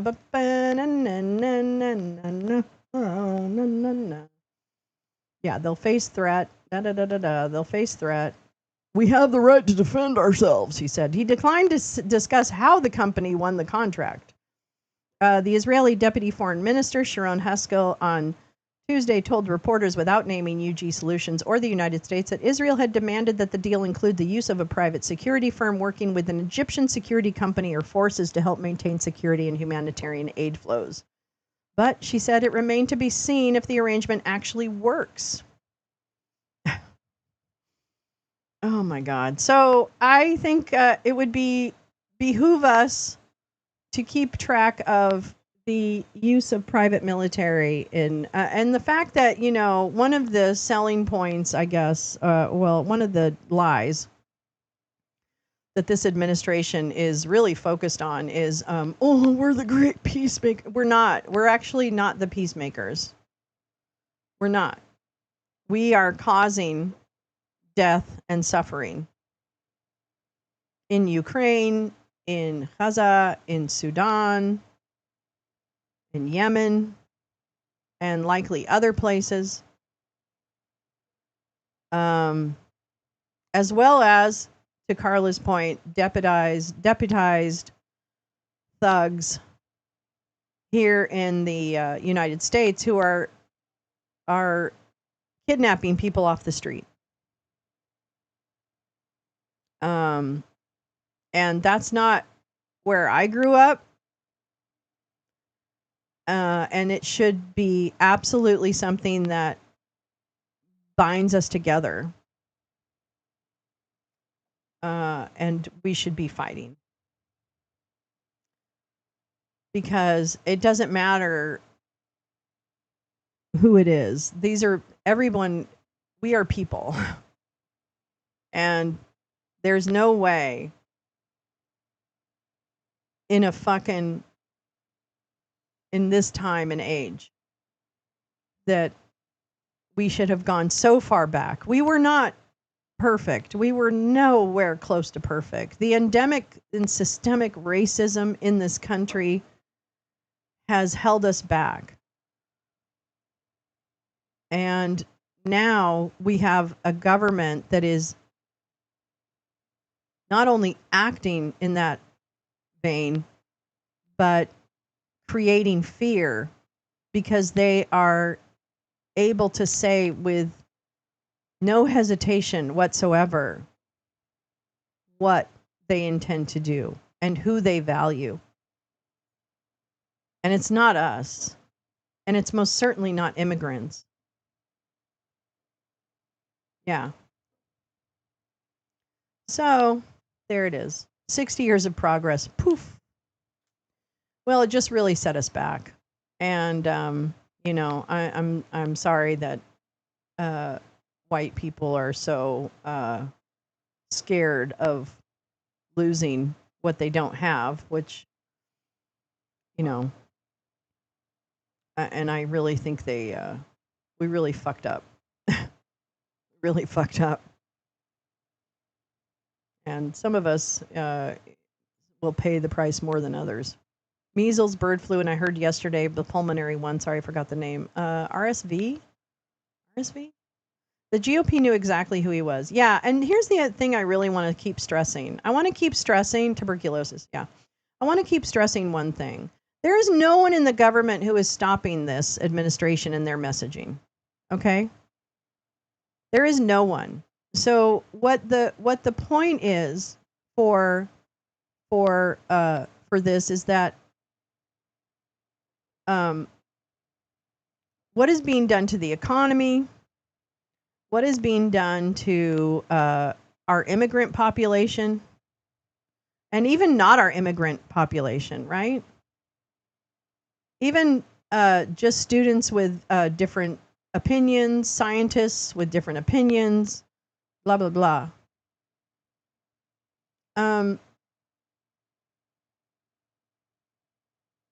Like I don't know. I can't believe that we allowed this to get to this point. I mean, we are reversing the civil rights movement. We are reversing any incremental progress that was made on that. And the bottom line is that is just like that should not be who we are. I realize it is who we are, but it should not be who we are. And so I hope people like Bob keep watching. Maybe pick up something they didn't know. Maybe change a worldview. But this isn't about, oh, let's all be nice to each other. And they're trying to divide us. They are trying to divide us. What's dividing us? What's dividing us is our contempt and disdain for each other. What is dividing us is that MAGA has a worldview where some people are less than. Bob, are you saying something racist? Are you saying we know who spread all the previously? Are you kidding me right now, Bob? So you are a racist. Like, you're literally a racist. I thought you just hung out with racists because no one else would hang out with you. But you literally are a fucking racist. Like, literally, look at what you just said. We know who spread all the previously... Who? Who, Bob? Tell me who. Tell me who. Tell me who. Come on, bitch. You're so fucking smart. Admit what you think. Admit what you think. For everybody here. Wow, Bob. I don't know if you know what words mean. Do you know what words mean? Do you know what words mean? Yeah, anti-vaxxers. White chuds. White chuds, Bob? Is that who's spreading measles right now, Bob? Immigrants? Oh my.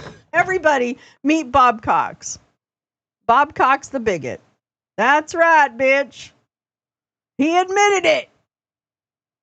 Wow, Bob. Congratulations. You've stepped into your public role as a racist, bigot motherfucker. Wow. Wow. Are you going to go cry to Daisy about it when she calls everybody the N-word? Whatever you say? No, honey, it's whatever you said. Oh, no, baby. I didn't say that, bitch. You said it. And it's in writing. Oh, my God. Wow. Hey, everybody. Wow. Bob the racist. I don't know. Oh, wow. Good job, Bob. You just showed everybody who you are. You just showed everybody who you are. Wow. Sucks to suck. Why are you such a hateful person, Bob? Why are you such a hateful person? Did you lose something in life and you thought you'd blame other people for it? Is it because you're sitting in I don't know what you're sitting in. It looks like an old Toyota Camry. Yes, Bob is jealous of black people and brown people, so he has to attack them. And people with an operating penis. There's that too. But it's a smaller group. Smaller group. Wow. Wow. Wow. Good job, Bob. You just proved my point. Wow, I don't have to do anything for this. 3 hours, 32 minutes, and that little bitch is still sitting here. A cry quit stream. Oh, she quit YouTube? Oh, okay. Great. Wow. Good job. Good job. Thank you. Thank you for playing our game. What an idiot. God, you're an idiot. Why are you all so dumb? Why are you all so dumb? You're so goddamn stupid. What is a day? White folks, am I right? Oh my God. Go live, Bob. Go live. Come on, go live. Yeah, the flouts. The rage quit weave. Yeah, exactly.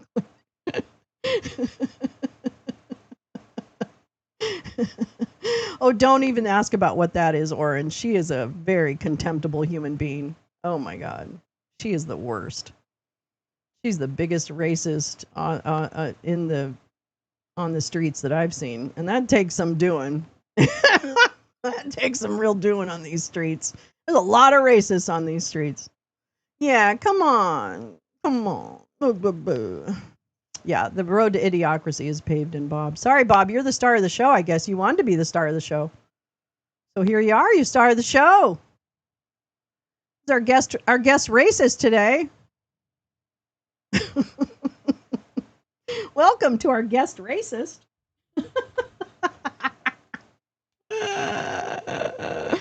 Anyway, thanks for making the making the joke work. Wow, man, I am just like, I can't even with some of these people. They're so dumb. They walk into their own traps. They walk into their own traps. What a life, man. What a life, man. Welcome back, eh? Yeah. That's all right. Hey, man, 3 hours and 34 minutes that bitch had he's sitting in his car probably, playing with his junk, watching us. He's part of the control group. Runner. Oh, I love that. I was wishing I had seen a coyote when I was in the desert. I didn't see any coyotes. I heard them, but I didn't see them. Although, maybe I'm glad I didn't see a coyote when I was in the desert. Because I saw that big spider, and that just about did me in. Man, I'm glad that spider waited to the last day to make his appearance, or her appearance. Because I was like, I would have left. Because that was a big spider. I'm telling you, this spider was this big. And it was like furry. It was like furry. Furry. Yes, Oren. Yes, darling.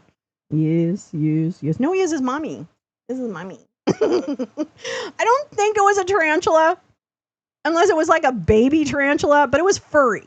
Like its legs were furry. It was big. It didn't look like dark brown. It looked more like gray. Okay, wait. We need to find this fucking spider. Hold on. I need this spider. What kind of I'm not sure I want to know what kind of spider it was, but I'm going to find out.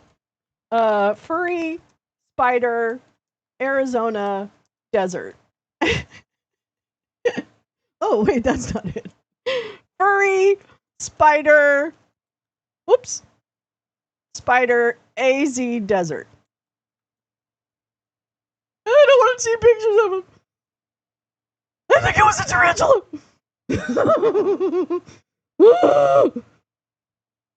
What are the hairy spiders in Arizona? This is what I think it was. Oh my god. Oh my god.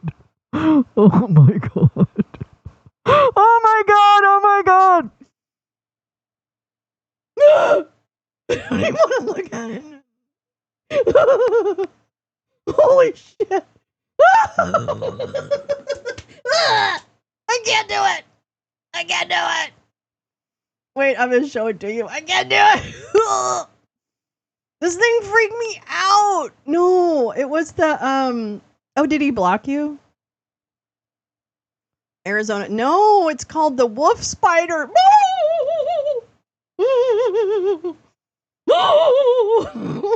God, this thing scared the fuck out of me. Look at it. That's about actual size. That's not cute. That's not fucking cute. That's not fucking cute. I think he blocked me too. I can't see him anymore. Whatever. That's what? Bruh. Yes. That's a wolf spider. It's a wolf spider. Oh no, he didn't block me. Oh, I don't know. He said he was going to go fuck his mom. He said his mom was gagging for it. So he'll be right back. BRB, he said, I got to go fuck my mom. She's already ready. I recently cut down my landscaping and they've been all over my porch and garage. They're big. No, that's a big spider. That's a big spider. I can't watch it. I can't. I don't want to see it. Ah! Where is it? Where's that tab? Ah!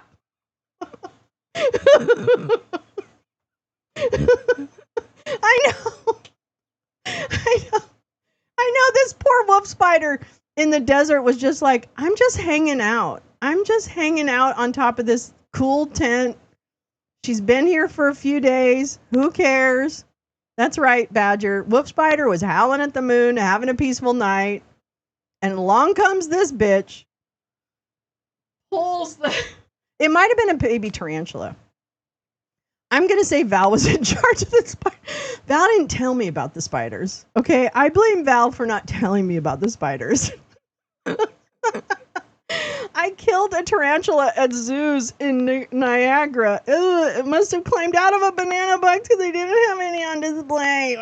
It was in the wolves area of the travel path, and I went, oh, ooh, ooh, it jumped onto your shoulder. Oh my God.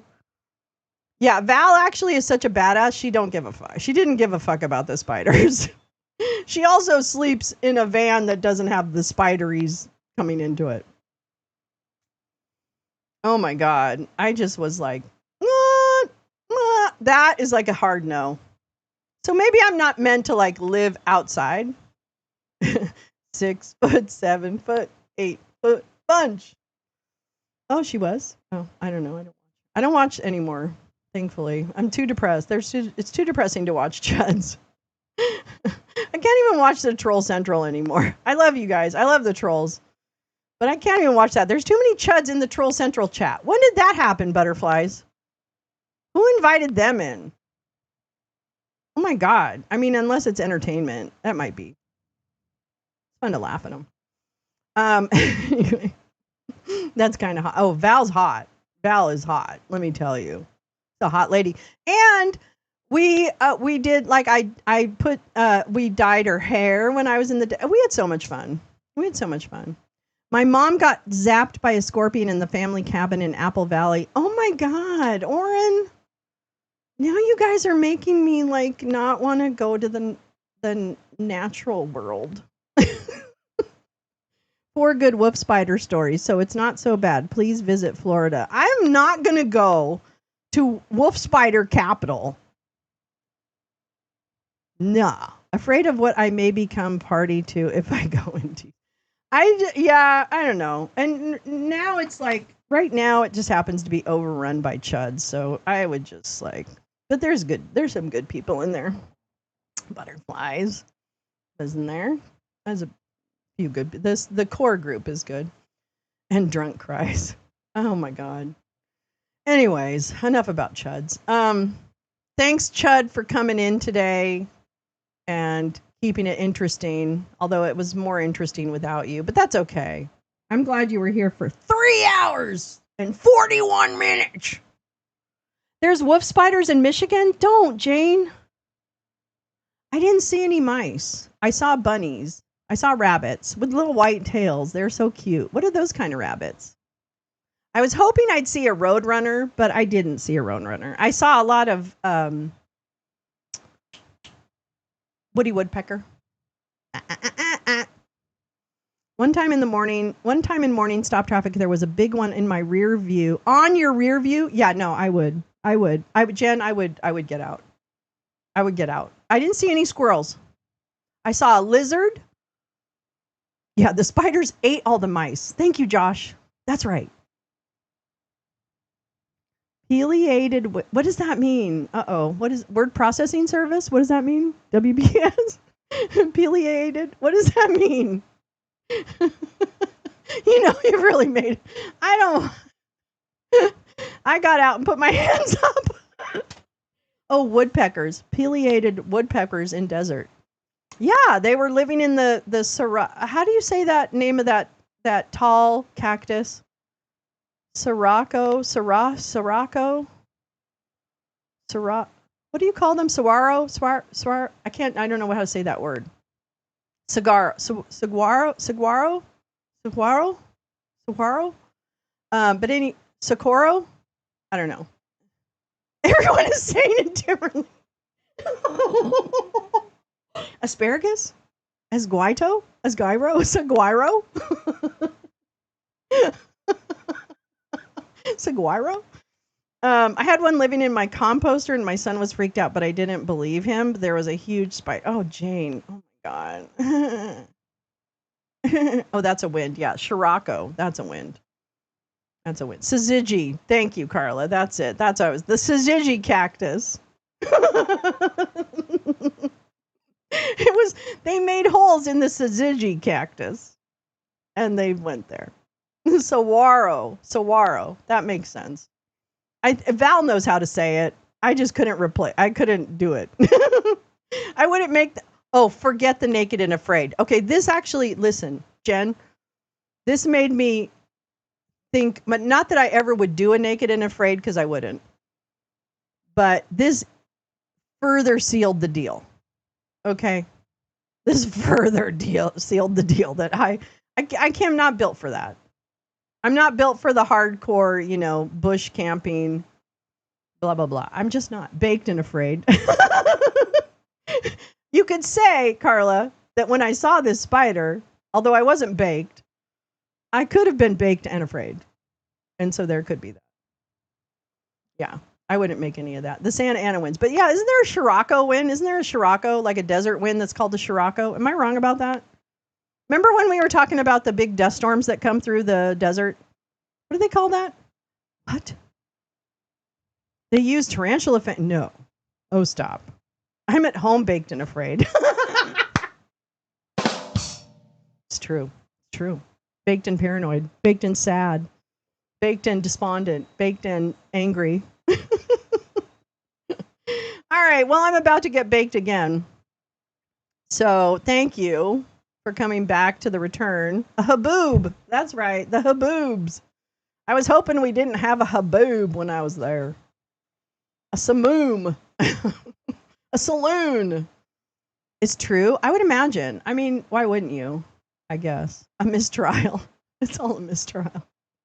Scirocco is a wind. Yeah, thank you, Josh. I think a Zamfire. Isn't that a guitar? Isn't that a sitar?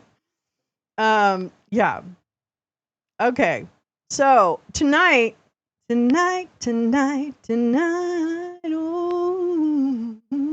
it's a car. Tonight's movie night. I know you missed Documentary Tuesday, didn't you? Yeah, you did. Yeah, you did. You were like, it's Tuesday. Where's my documentary? Well, tonight we're going to have fun movies. I think the first movie is going to be Okja, OKJA. Look it up. And then the second,